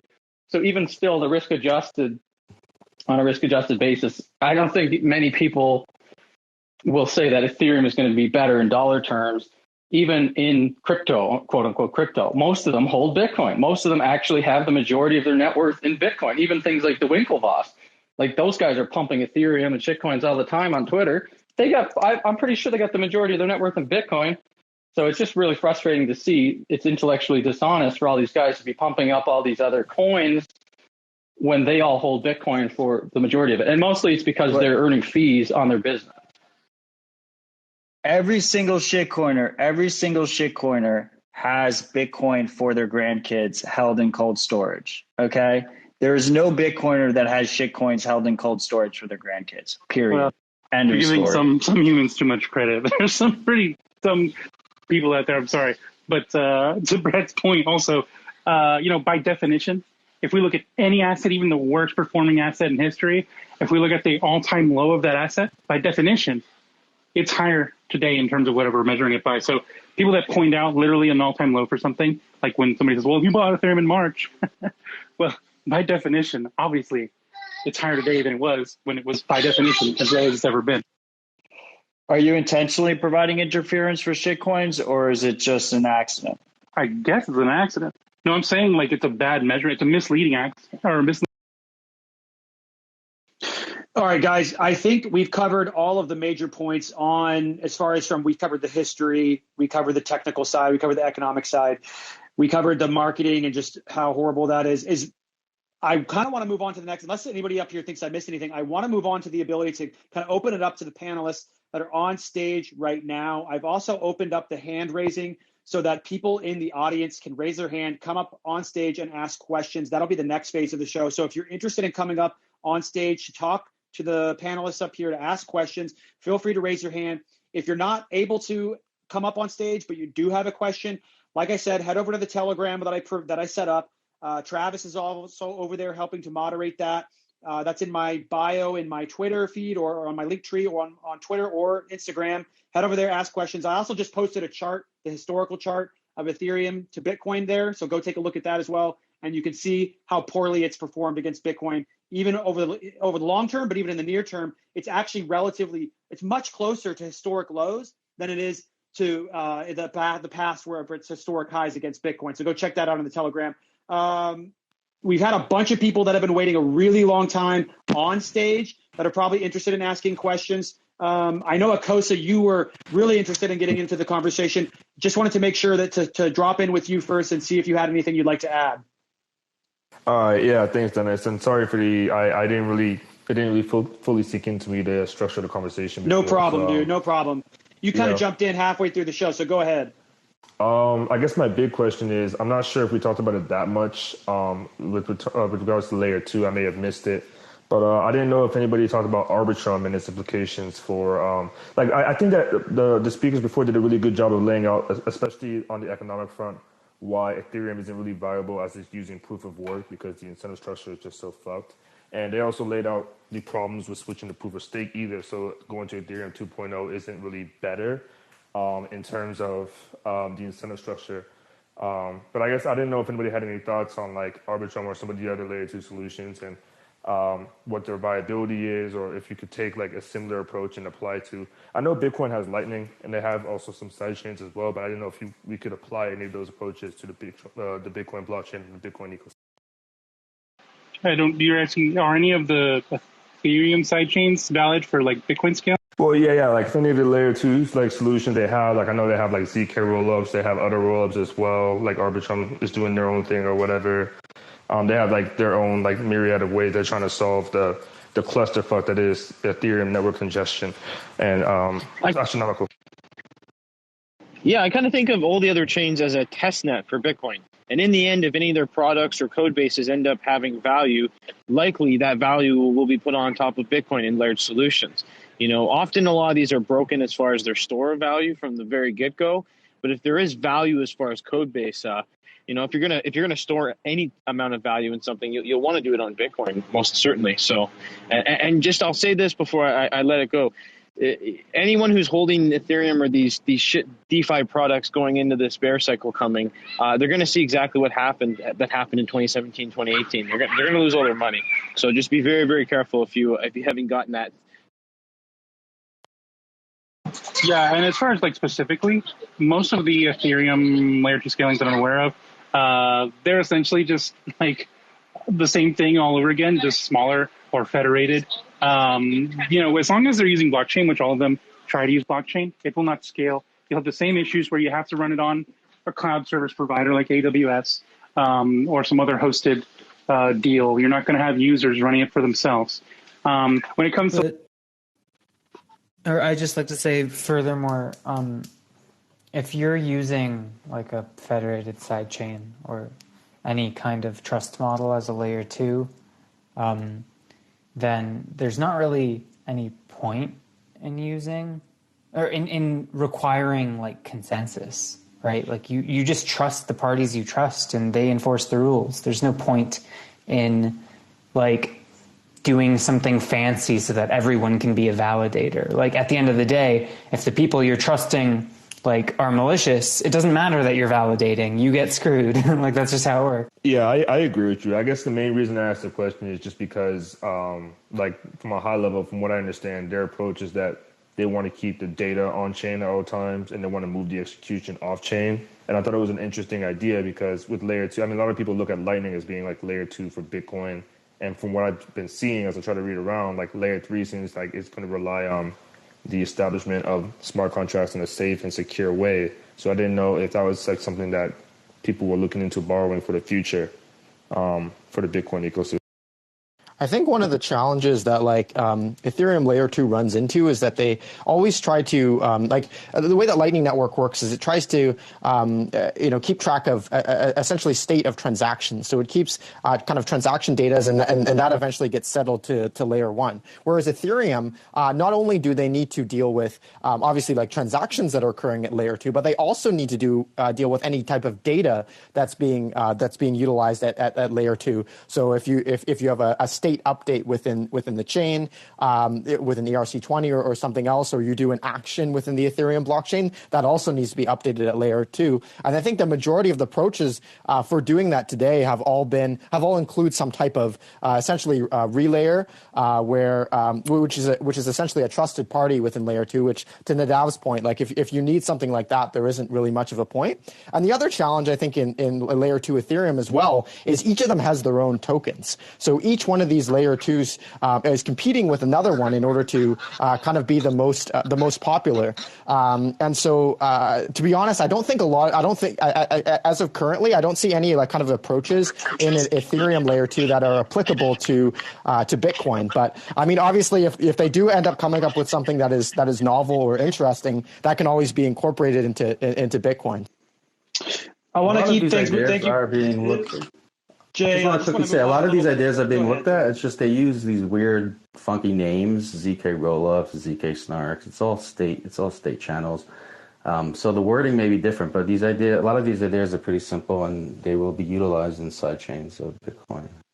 Okay, I want to move things on a little bit just because we're going to get stuck on this a little bit. And we've gone through a lot of the technical aspects of Ethereum. I want to give other people on the stage an opportunity to ask more questions. And I also want to welcome to the stage. We had a bunch of people come up here. BTC Sessions was here, but he took off. And then also Peter McCormick. Thank you for joining, Peter. Nice to see you tonight.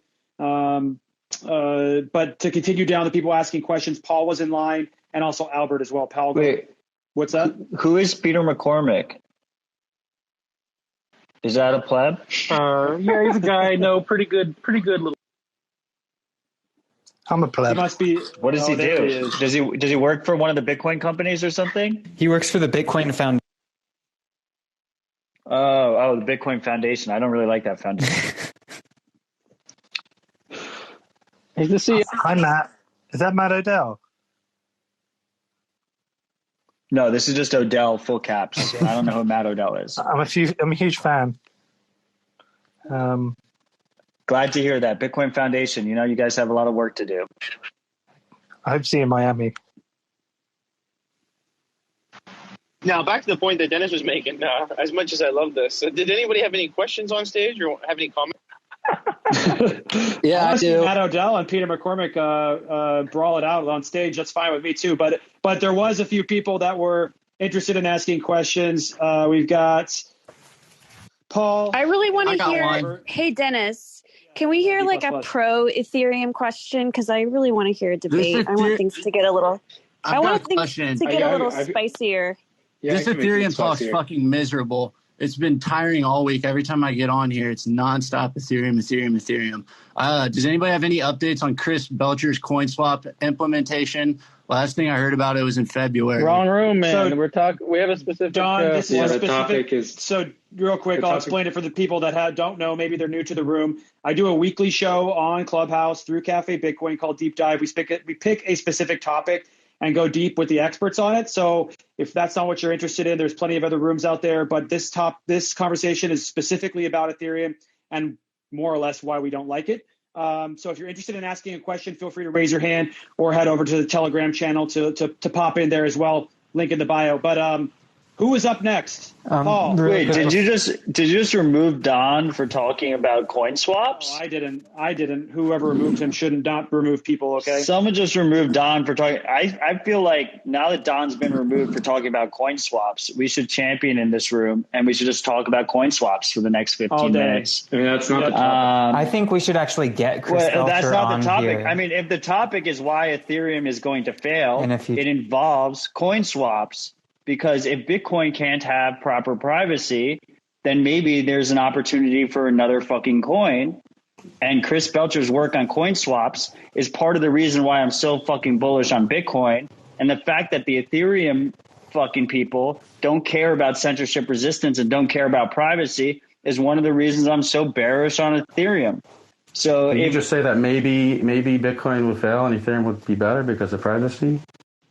Jay, what does #DexChain mean in your profile? DexChain. We have a sidechain, Bitcoin sidechain coming soon. We solved this problem of non-extracted value by creating a decentralized exchange on a sidechain. So you discovered Bitcoin in 2010? Yep. You discovered Bitcoin in 2010. What have you done since then? What have I done since I discovered Bitcoin? Yeah, I'm curious. I started. I actually launched a protocol called Protoblock before Ethereum, and I realized right away. Basically, I built a futures exchange on fantasy football blockchain. I'm the only token that has never been listed, has never traded, has no speculators, no pre-mine, no ICO, nothing like that. It's completely on-chain. Maybe like an NFT, I guess. But anyway, that's what I spent a long time with. Other than that, I predict tops and bottoms, and I come from Wall Street, high-frequency trading, stuff like that. How does DexChain work? So we separate the consensus of the transactions from the ordering of the transactions within a block. So after a block, there's a secondary process to reorder the transactions. So instead of front running beforehand, we let everyone front run afterwards transparently. And that that solves the problem of miner extracted value, because the miner that put the transactions in the block is not the same one that reorders the transactions afterwards. So kind of like Bitcoin paused time for 10 minutes to solve the double spend, we pause time for 5 seconds in a distributed exchange and rerun the matching engine based on the highest bid. So you basically pay, we call it virtual co-location. Like Goldman Sachs has a bot in Bitstamp that's co-located near the matching engine, so they get to do everything first. We say after the fact, you could go back 5 seconds and pay to be first. And in turn, this basically solves this problem of front running. So it's a DEX, decentralized exchange on Bitcoin sidechain with no token.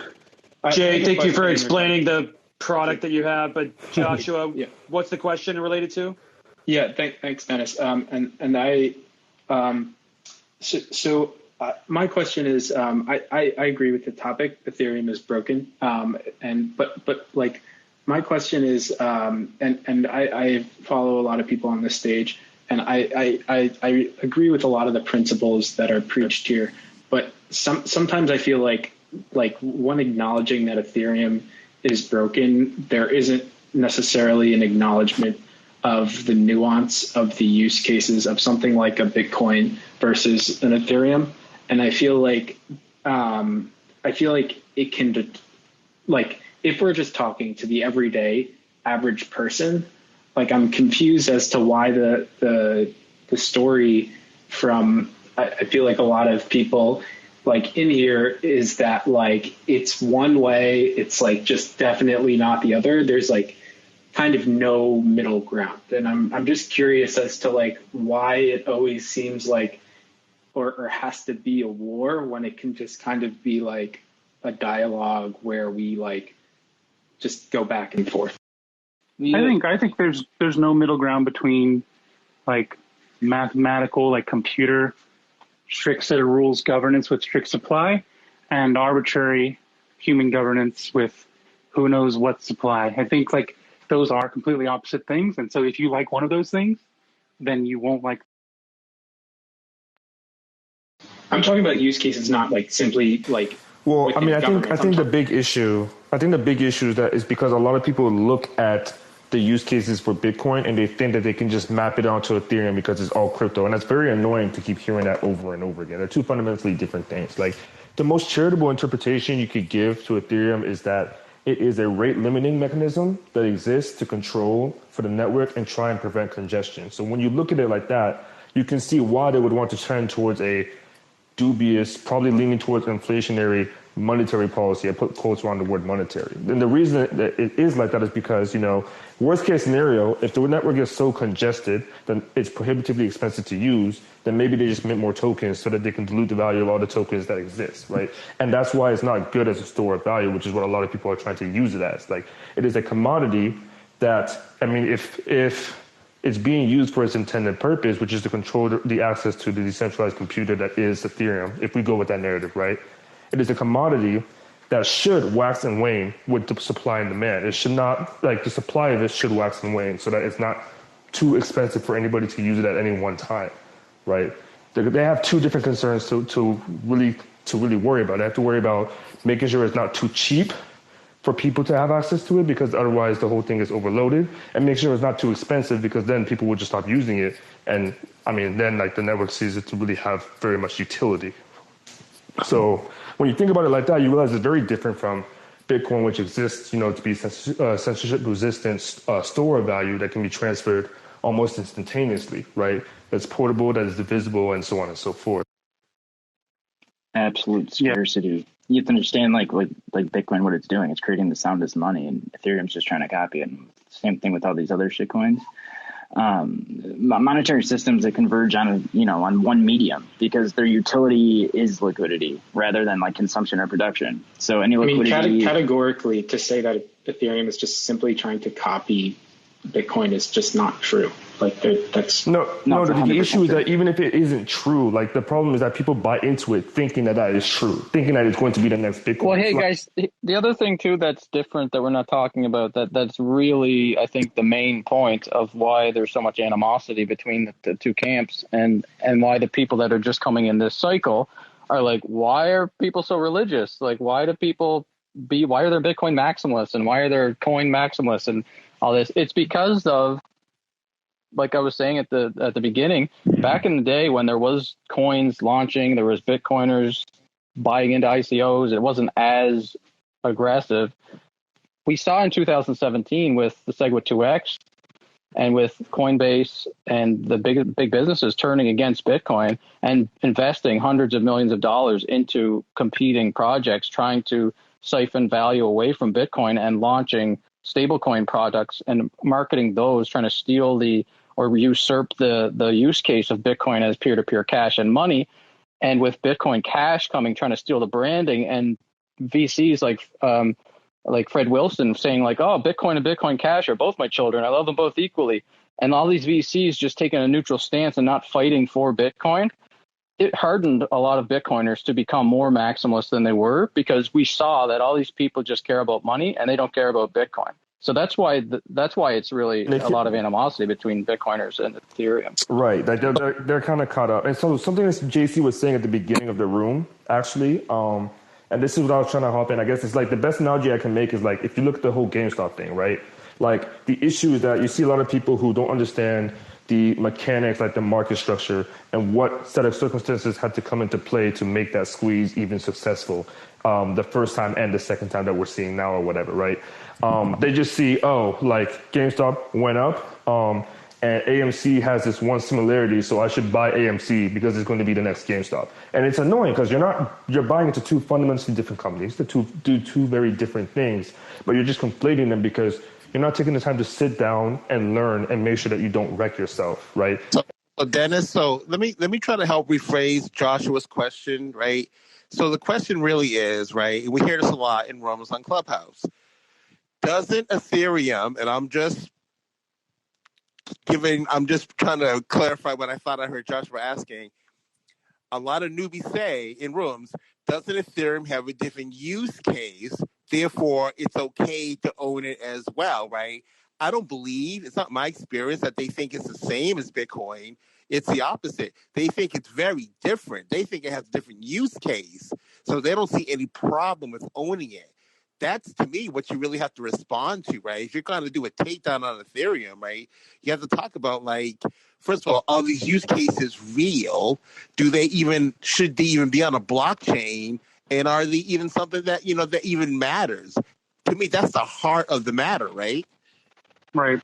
And like we said earlier too, like even if, and that whole debate about is it useful, does it do anything that anybody should care about, even if you gave that the benefit of the doubt and said, sure, I could find some use there, that still would not be an argument to buy the token, because the token, it's not a company where you're buying shares and the company is successful, you make money. It's not that at all. It's just a software, it's just another software token on the platform. That's it. And it's not tied to anything. And so, something on Ethereum could become the the biggest thing in the world. I can't imagine this happening in any rational reality, but see if that happened. That would not, other than for pure speculation, that would not have any impact on the price of the. Right, exactly. JC, would you buy V-Bucks to invest in? No. Right.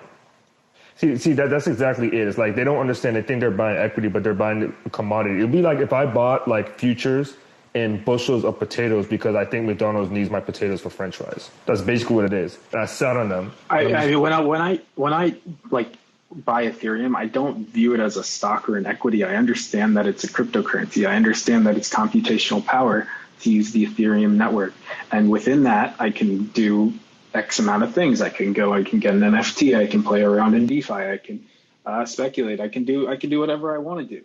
I just think that like narrowing it down to like sort of just the this simplistic this is like this is financial in nature. This has to be like perfectly trustless and decentralized.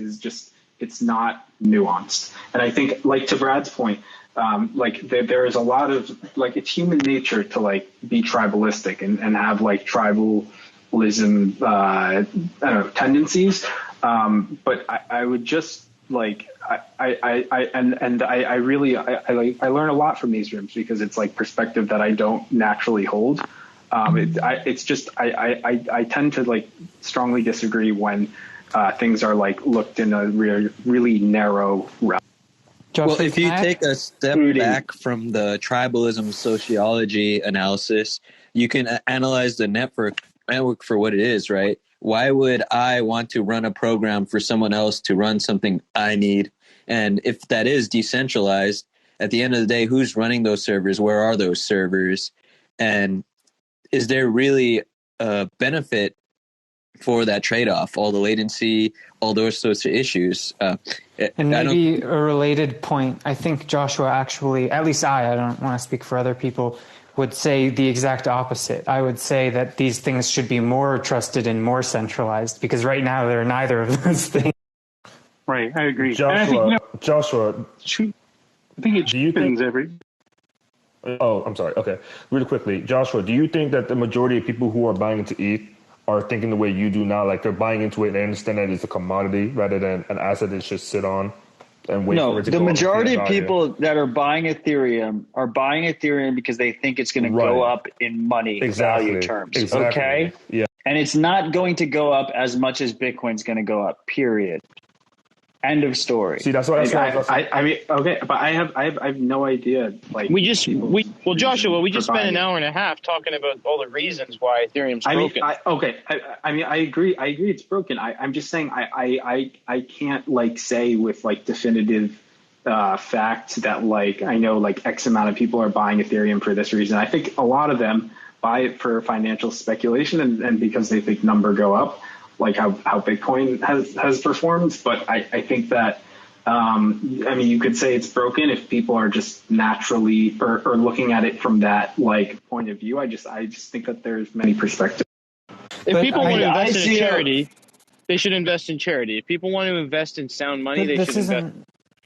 This isn't what we're. I think the point here is that Ethereum is not broken because people are using it incorrectly. Ethereum is broken because it has no utility. Like that's the point that maybe we're not arguing more so that it has a fundamentally centralizing consensus mechanism, and the consensus mechanism is only going to function sort of along this bridge to nowhere, where over time, like, you know, I put myself through the hell of listening to a bit of an Ethereum podcast where it was CK, and I forget who his counterpart is who advocates for Ethereum is, but the point that they were making, that he was David making, Hoffman. David, yeah.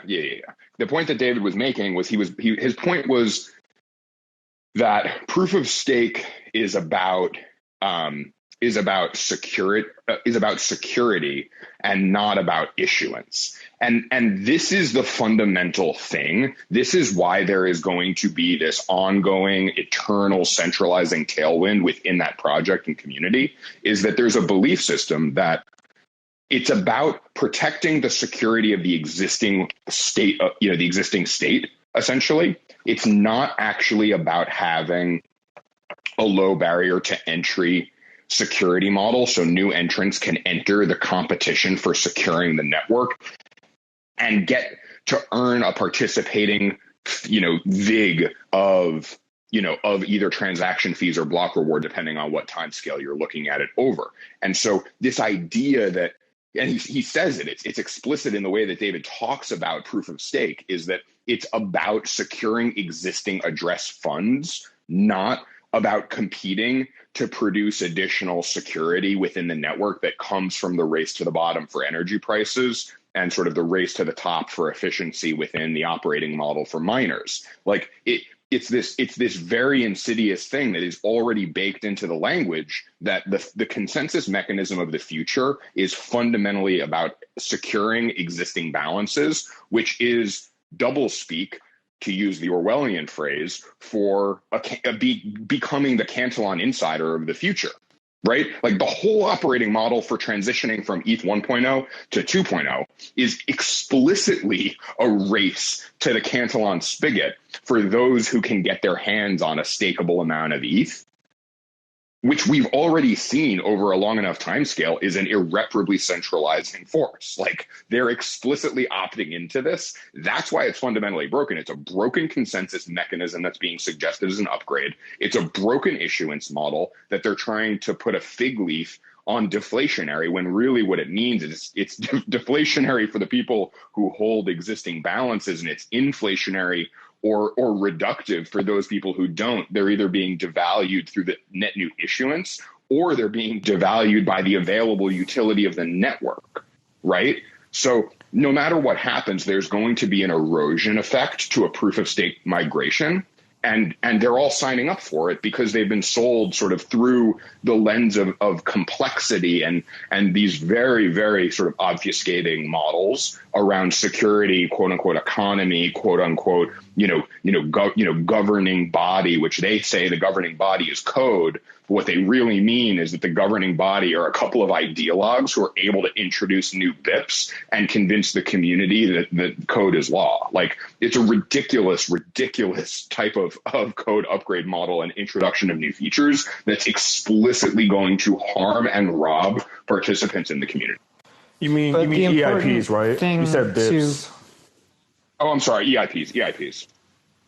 But the important thing to make sure you also draw as a conclusion is that all of these things together actually mean that you can't build the kinds of things people on ETH claim that they're building on ETH. You cannot use a blockchain to do these things. I think I think we all understand why it doesn't work as a consensus mechanism, as this, as that. But it also means it doesn't work for anything that it claims to be working. Right, and I think to the point about, tribalism, I think that's such a simplistic way of looking at it. I think people want to kind of simplify it that way and just think, you see some new institution or some new finance guru or CEO comes in and talks about Bitcoin and Bitcoin only, and they say, another maxi. And it's just is it so hard to imagine that people that actually looked at something and had understanding about what they were looking at was able to determine that, hey, this Bitcoin thing looks pretty good. I'm surprised. Wow, I couldn't believe it. And I started thinking, there's really something here. And they looked at everything else and thought, yeah, no. Is that so hard to? It's not tribalism. It's guys like Nadav, some of the smartest guys I've met. A lot of the guys in this room. They're not just picking a camp. It's about looking into what things are and then making an informed decision, especially those who've been around for a while. And the thing that separates it from the difference between a bunch of nerds having fun and building these platforms or whatever, if that's all it was, I don't think anybody. JC, he cut out there for. This has to be one of the dumbest fucking rooms I've ever joined on Clubhouse. You're all of you in this room are. Can I just say though? That's what he came for. Can I just say? Wait, did you kick him? Did you want to hear the rest of that?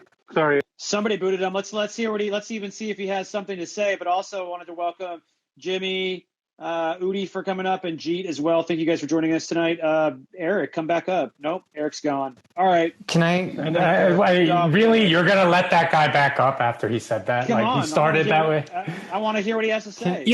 What's his deal? Like if somebody starts that hostile, they're not going to soften up later. You know, that's not going to happen. He's toxically anti-Maxi. You know, I want to hear what he has to say. But Can I really quick just mention maybe an interesting frame for like what is the new thing with Ethereum? It's just it's big blocks rebranded. So you can have an absolutely Turing complete protocol built directly on top of Bitcoin with its own token by using op return, and then just having whatever soft forked like understanding of op return data that you want. But the only way that this works is if you make blocks really large. And that's all Ethereum did. They made really large blocks with extra. Yeah. I just want to say all of you guys up here are some idiots, and I don't understand why you're even. No, I'm just kidding. What's going on, man?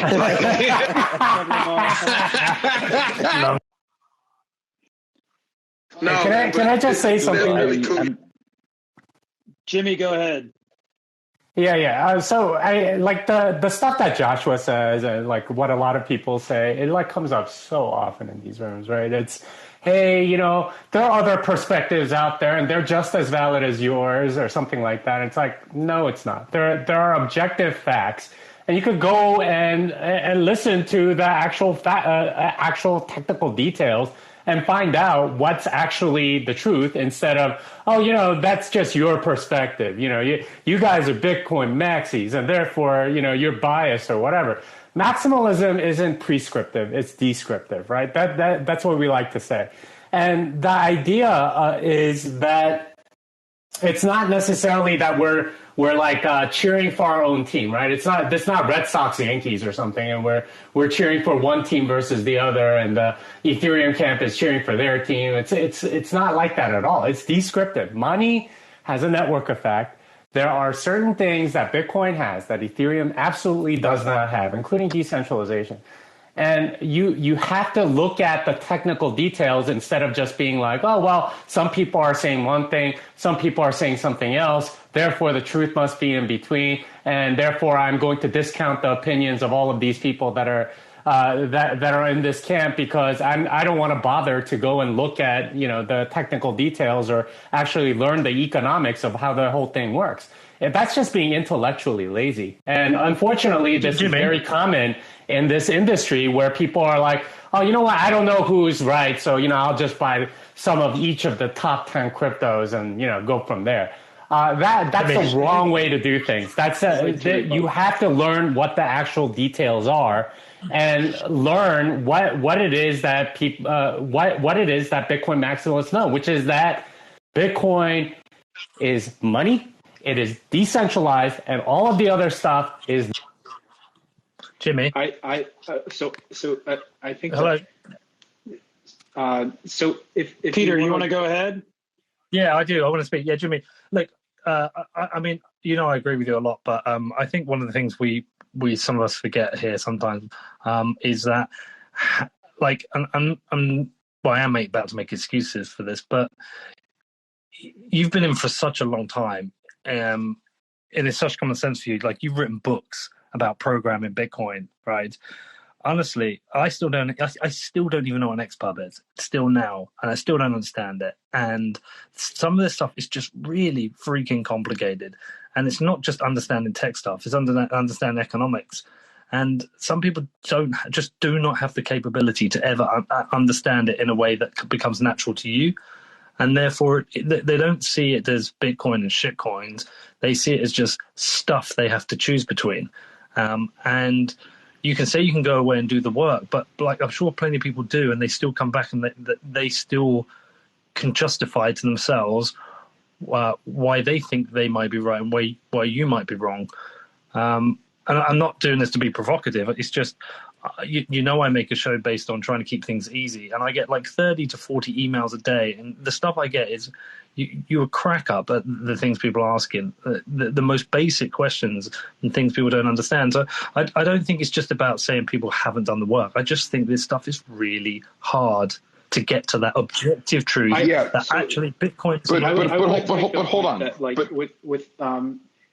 to look at it like Bitcoin from a technical perspective, from an economic perspective, is very sound. The design of it was brilliant. But to say that Bitcoin wasn't successful because of the timing of it being created right after the financial crash of 2008, and with like the social the social element not having an incredible impact on it, I think is short-sighted. I think the confluence of the technical detail, the execution of it, the trustlessness, the ability to move it from wherever, but like with that combined with the mimetic nature of like hodling, like has been able to create it and make it a social movement and not just a financial movement. And I think that Ethereum, while it's broken, while it's not as decentralized, while it's many of those things that it's not, it blurs lines in other ways that Bitcoin may not. It blurs the line between. But this is the hold on. But this is the fundamental misconception. Bitcoin is not a stock. Bitcoin is not a part of your diversification strategy. I'm saying it's a cryptocurrency. I'm not saying you are, but I'm saying that this is part of what I think that Peter and his audience is facing, is this idea that there's sort of all financial assets sort of sit, within one arena in the metaverse, right? And that arena is the dollar, where there's this unit of account settlement layer, this is water, to David Foster Wallace said, that like everything's been living in this single environment, and so everything is sort of in this accurate equivalence of competition within a portfolio. Bitcoin is not in the water. Bitcoin is new water, and it's got new properties. It's a brand new operating system that hopefully we can see 50 years of financial and economic formation to happen on top of, within, and alongside, that we can start to think about a portfolio approach, to a basket of cash flows or a basket of goods or a basket of other assets eventually. But right now we're in this go ahead. But right now we're in this transition phase, and the reason for this, this very hardline, very toxic, very militant point of view about this asset is that we're going to face sort of this great convergence where, for anybody who's lived through the devolving of the USSR or a dramatic and serious currency collapse, there's the before and the after, and what you owned before actually doesn't matter whatsoever unless you position yourself appropriately within the great transition between, whether it's water and oil, water and space. There's wars before there were airplanes, and there's wars that are after there's airplanes. And we're in one of those moments where there's a fundamental change that no amount of portfolio construction and positioning will save you unless you own the thing that's winning. And, is it a done deal? Has Bitcoin already won? Probably not, to Matt's point that, if we don't introduce, privacy and a couple other pieces of the broader feature set, there are some areas of risk that it isn't a done deal. But when you go through a fundamental monetary transition, there's just the before and the after. And that's the mindset change, Peter, that I think that folks in the audience sort of need to be exposed to a little bit more. That, this isn't introducing a new asset to their portfolio. This is flipping the fucking game board.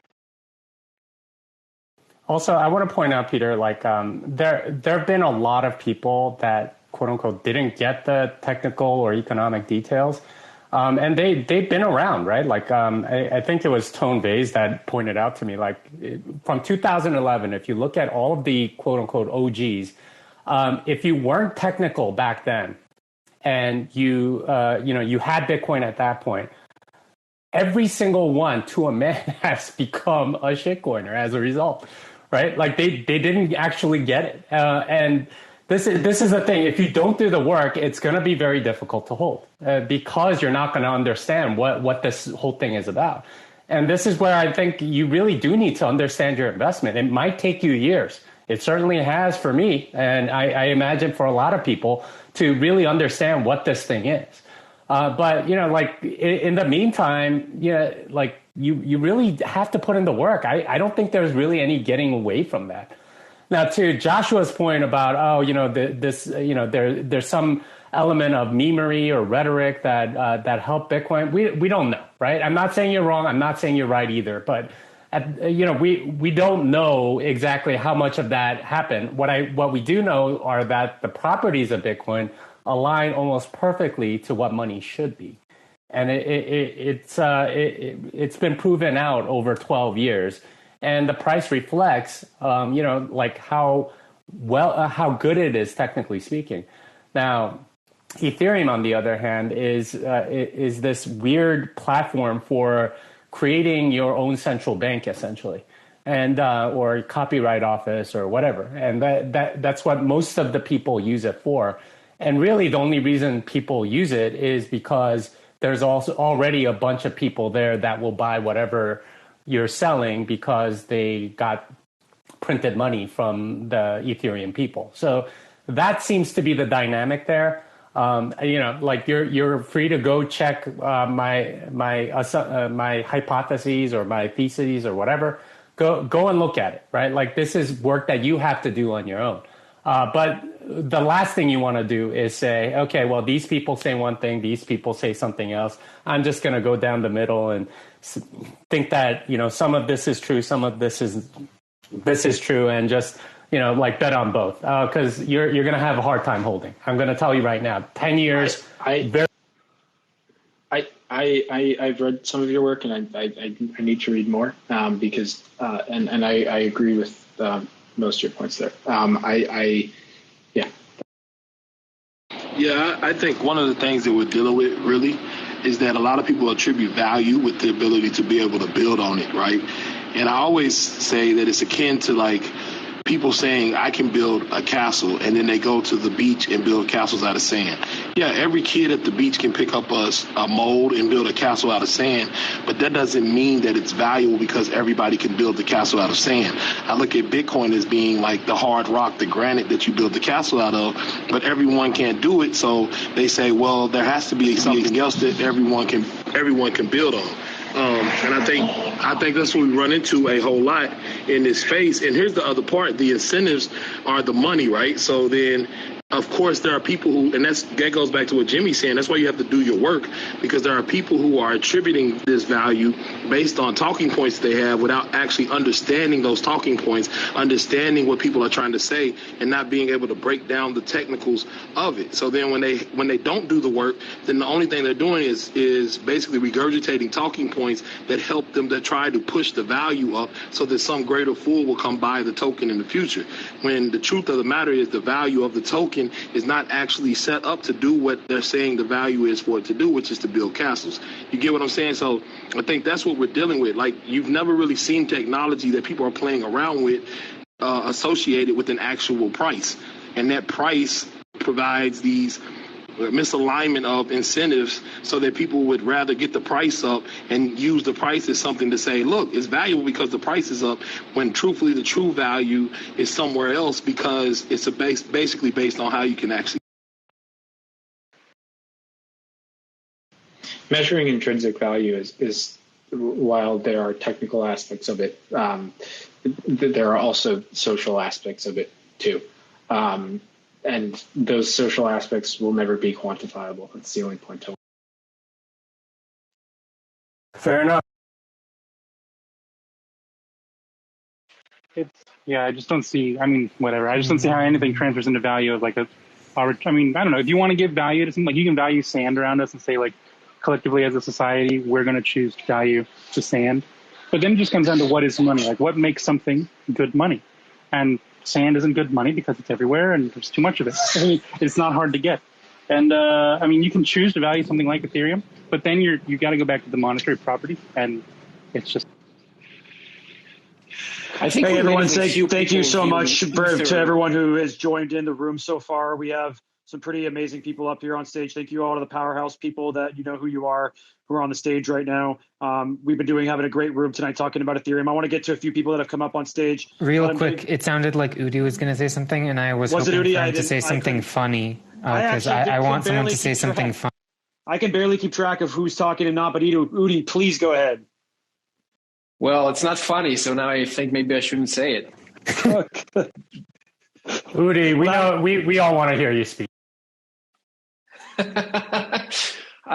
Thanks. I was just going to say that I don't think a lot of Ether holders view it as money. I know that there's the Ether is money meme, but I don't think that many of them view it as that. Like, I think it's a small section of Ethereum people that actually view it as money. There's like a dozen of them.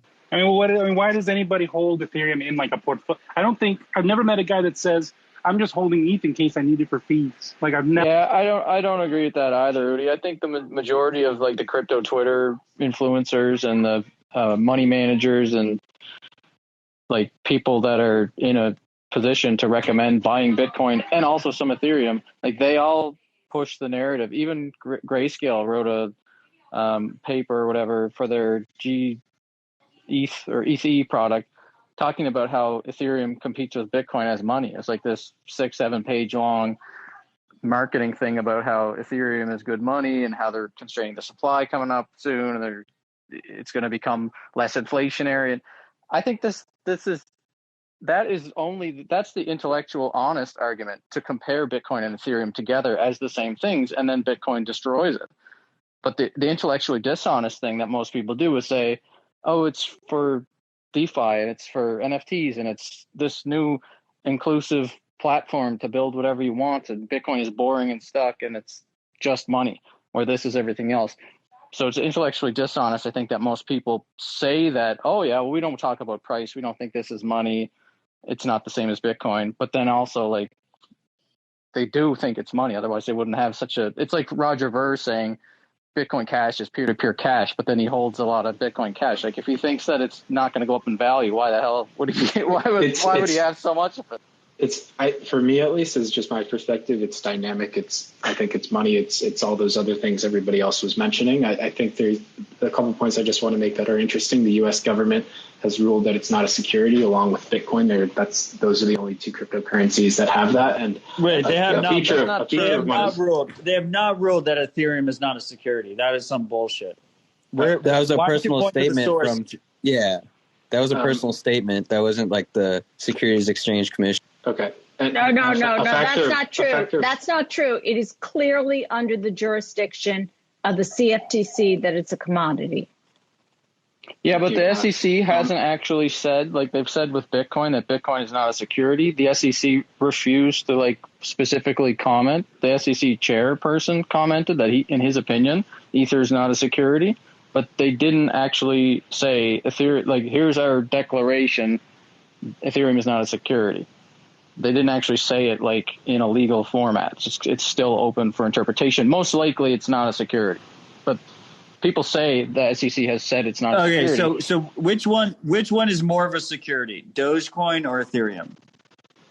Anyway, okay. So the second point I wanted to make was that you can change the monetary policy of Ethereum. I think that's a form. That's another form of money, is that you can change monetary policy. That is not. That's not. Ethereum's like fiat money. They constantly change the supply and do various things to. It's just one perspective. I'm just. Yeah, I mean it's basically like they're changing the monetary policy, literally changing how many Ethereum there are. But I'd also just like to point out, to the extent that something like that is valuable, it has nothing to do with the blockchain. It doesn't require a blockchain. Blockchain solves a very, very specific problem and is terrible for everything else. And for that kind of thing, it is not doing anything for you other than centralizing things further than they would be if you used AWS, right? So at the end of the day, it doesn't make. If that's valid. I think Nadav's point is really good, because some people would say, well, not all forms of money or not all forms of assets have to have a capped supply, and maybe there's use for this other asset that doesn't have a capped supply, maybe that's useful. And I mean, I don't know if it is or not, but you don't necessarily have to even have this discussion, because there's no point in having the whole decentralization of a blockchain or whatever it is if at the end there's a small group of people who decide what the supply is going to be tomorrow. And there's the problem is that it's costly. And that's why, ETH fees are so high and the transactions are so slow, because it's a very inefficient way to do something that is essentially centralized. So just, you don't have to use a blockchain for that. Amazon is already making more money off of this than the average ETH holder. Like, they should really just pay Amazon less by using Amazon. Don't they indirectly do that because Infura is hosted on AWS? Efficient thing to do. You should just pay Amazon directly so that they get less money from it. It's basically a CBDC, and Vitalik is the head of. But the thing is that like, even if you think about the economics of it, like something that is supposed to be used for utility, why would you want the price to continuously rise?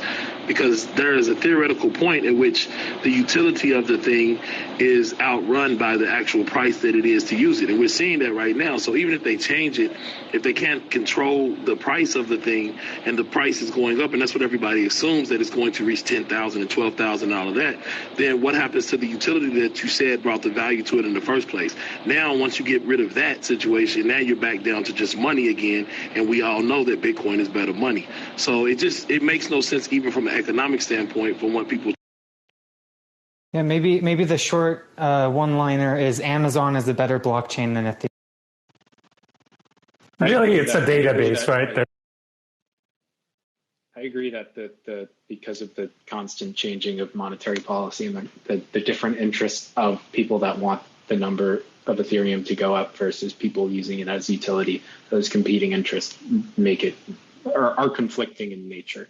And like the model that it is undergoes like makes that constrained, but that's why people are also trying to build side chains, I suppose.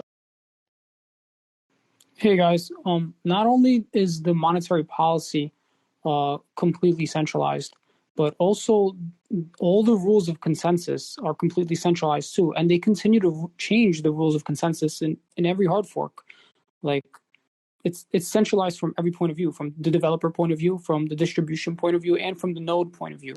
It's so centralized that there's really no reason to even run a blockchain for it.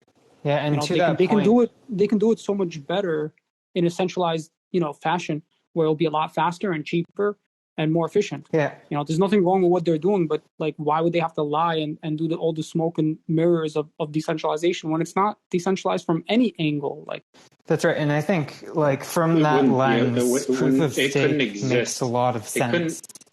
Like if you are running a big block system where no one can actually do validation, why wouldn't you pay Amazon a little bit less by centralizing more and doing proof of stake, which is a trust model, not a consensus model? And then that's just a stepping stone to just using Amazon. Like you could do it the way that people have been doing it for decades, and it would cost you less and it would be way more efficient. And the cool thing here is you can do stuff with cryptography and all these other cool things that are actually useful. You can tie it to actual money by encoding things into digital signatures on Bitcoin transfers or Lightning transfers or liquid transfers if you want to. Sorry, Victor. But you can do all of these things. You're not actually using Ethereum as anything more than.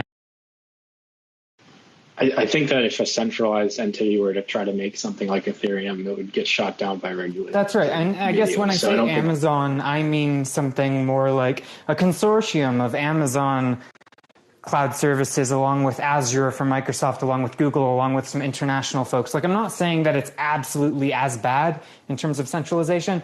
I'm saying that doing something just as a cloud service where you have more than just Amazon being used is going to be much better than what ETH does.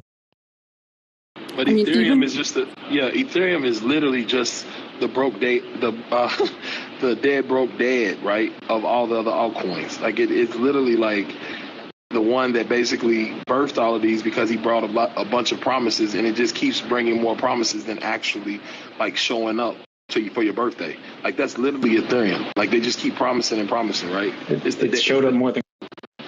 And I'd like to take a step back and go to what Brad said about the narratives, because like I've seen all sorts of things throughout the years. Like I remember Fred Wilson had his fat protocol thesis to sell it to people that are in the tech VC scene.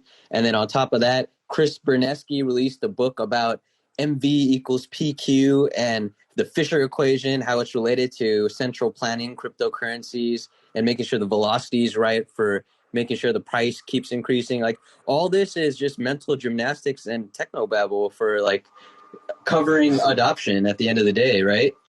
Right. Because you just keep selling hopium over and over again, and people will keep buying it, pushing the price up, which then gives people a validation point of this must be worth something because someone. Yeah, I mean, the thing that Ethereum has been very good from the beginning is they are excellent at marketing. They know how to market to, VCs. VCs know how to like hype it up with like various people that aren't that technical. And this has been their strategy, and to a large amount of that has been very, very successful. They keep changing the narrative. It was code is law. We're going to go to proof of stake. Then it became like ICO platform. Then it became like NFTs and DeFi or something like that. Like they change their narrative like every few months, right? But the whole idea, the whole reason why they continue to get hype is because they sucker in people that aren't that technical, that don't understand what's going on. And basically they use social proof as a means of marketing. Oh, you know what? Andreessen Horowitz has a bunch of money in us, so therefore you should too, because Andreessen Horowitz never makes mistakes. Like that's sort of the strategies that they've done, and this is the thing that we have to realize as a community, that they really are very good at marketing. And dispelling the marketing BS is going to take an order of magnitude more in terms of explanation from people like us to say, hey, you know what they're saying is actually completely false. And they claim that they're decentralized. They're definitely not. They claim that decentralization is a spectrum. It's not. You're either self-sovereign over your stuff or you're not. There's a lot of stuff like that it takes a lot of effort, and that's unfortunately what these rooms ultimately. And even that, like, I come to you humbly. It's not like I knew all this from day one. Like, I was a shitcoiner and I didn't understand this, and I got burnt by having all their assets. Like, it's only like the steep uphill climb of actually trying to understand Jimmy's book and other resources that are readily available that I came to these conclusions. And it's that whole mentality where you don't have to listen to us on stage. You can literally go look up everything and call bullshit, and it'll. And I'd just like to note, I don't personally view the huge number of ETH developers with contempt. I view them in a similar way as I view developers at Google. It can make a lot of sense to work at a place like that. It can be fun. At the end of the day, Google has found a way to essentially, make it so that they can attract a bunch of really great developers, build things, and do a bunch of evil stuff where no one developer is actually doing the evil thing themselves, so to speak. So I just like to throw that out there. I don't like. I think there aren't that many. When you talk about you talk to somebody who likes Ethereum, they're either building on Ethereum, which means they're making money from people that use Ethereum, or they're new. You don't see a lot of guys who are just I love Ethereum and I invest in Ethereum and I've been doing this for years. That's just not a very common thing to see. And there's a lot of perverse incentives, I think, as well, to become an Ethereum developer. If you go and you join a protocol in Ethereum and you go and you launch a token, now all of a sudden you have millions of dollars in that token and now you're rich. So there's a lot of incentive for even people that are technical and great developers to go build things in Ethereum, because it can be a get rich.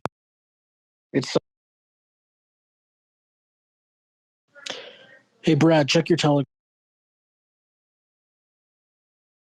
Yeah, I mean, I know I kind of asked for it, but you guys talk about Ethereum way too much. Well, Corey, this is just not healthy. Corey had been asking us to talk about it and learn about it more too. So that was kind of where the birthplace of this came. If you guys are excited about Ethereum, just wait till we talk about NFTs next week. That'll be even more fun. I think I also think that the existence of Ethereum has also strengthened. You could argue for people who who strictly or mostly believe in Bitcoin, it's only strengthened their narrative. So it's a plus in that way too. Yeah. It's Dennis, a minus though, in that since we people are getting scammed. Like, it's a minus in that people get scammed. People have gotten scammed through Bitcoin, like things that have been advertised as like Bitcoin, like mechanisms to get Bitcoin to. It's not. They're not mutually exclusive. The ICO scams, 98% of them were scams, were built on top of Ethereum, not on Bitcoin, brother.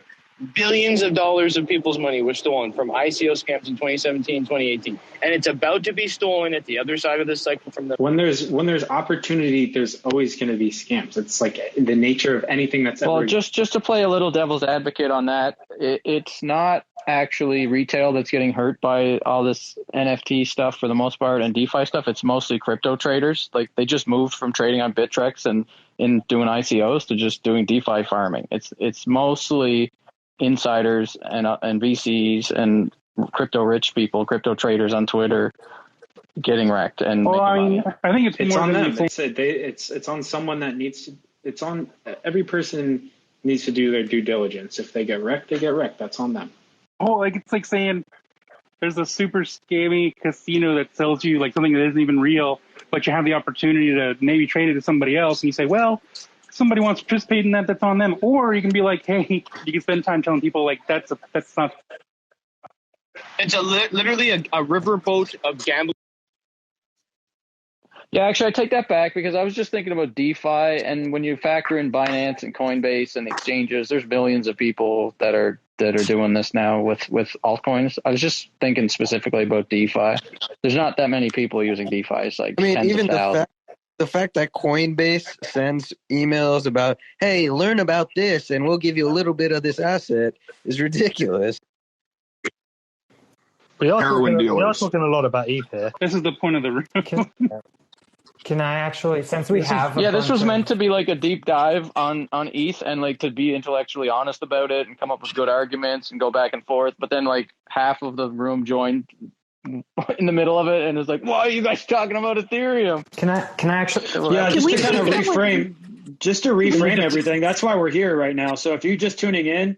Wait, before we lose people, we just agree it's all done though. This show is just getting started, but to be honest, there's so many great speakers in here. That's why I haven't been speaking very much, because you have guys in here that are just so much more knowledgeable and more experienced and have been around for such a long time and are involved in actual projects. So that's why I'm being quiet. But if you guys want to, if you're in the crowd or the audience and you want to talk a little bit about what's going on in the show, but Dennis, go over to the real quick, Matt. Go over to the Telegram channel on my Twitter, my Instagram. We can talk a little bit over there because you're not going to get a chance to talk on this stage right now. But go ahead, Odell.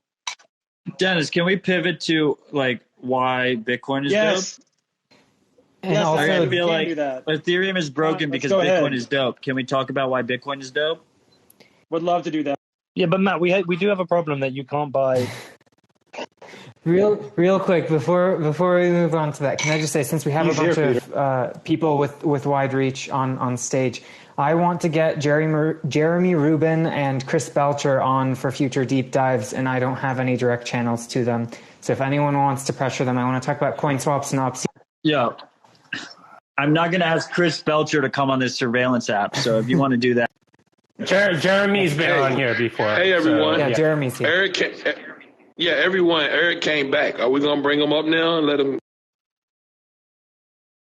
Can we just also Eric, I talked to Eric on Telegram. He came in for 10 minutes and he's a really technically minded guy. And when someone said something about ZK rollups being a state chain, he was like, why is nobody correcting him? Because technically that's not true. So he gets really triggered on the technical stuff. And that's kind of why he started off as it just looks like... You just said we're a bunch of idiots or something? I know.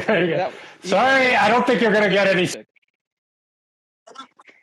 And I don't think it's wise to come into this. We're kind of like, this is the hornet's nest now. It's not really the debate plan. We've got Kim.com in here. Should we try and rescue him from his world of shitcoin spamming? Well, that's a whole different conversation, isn't it? Because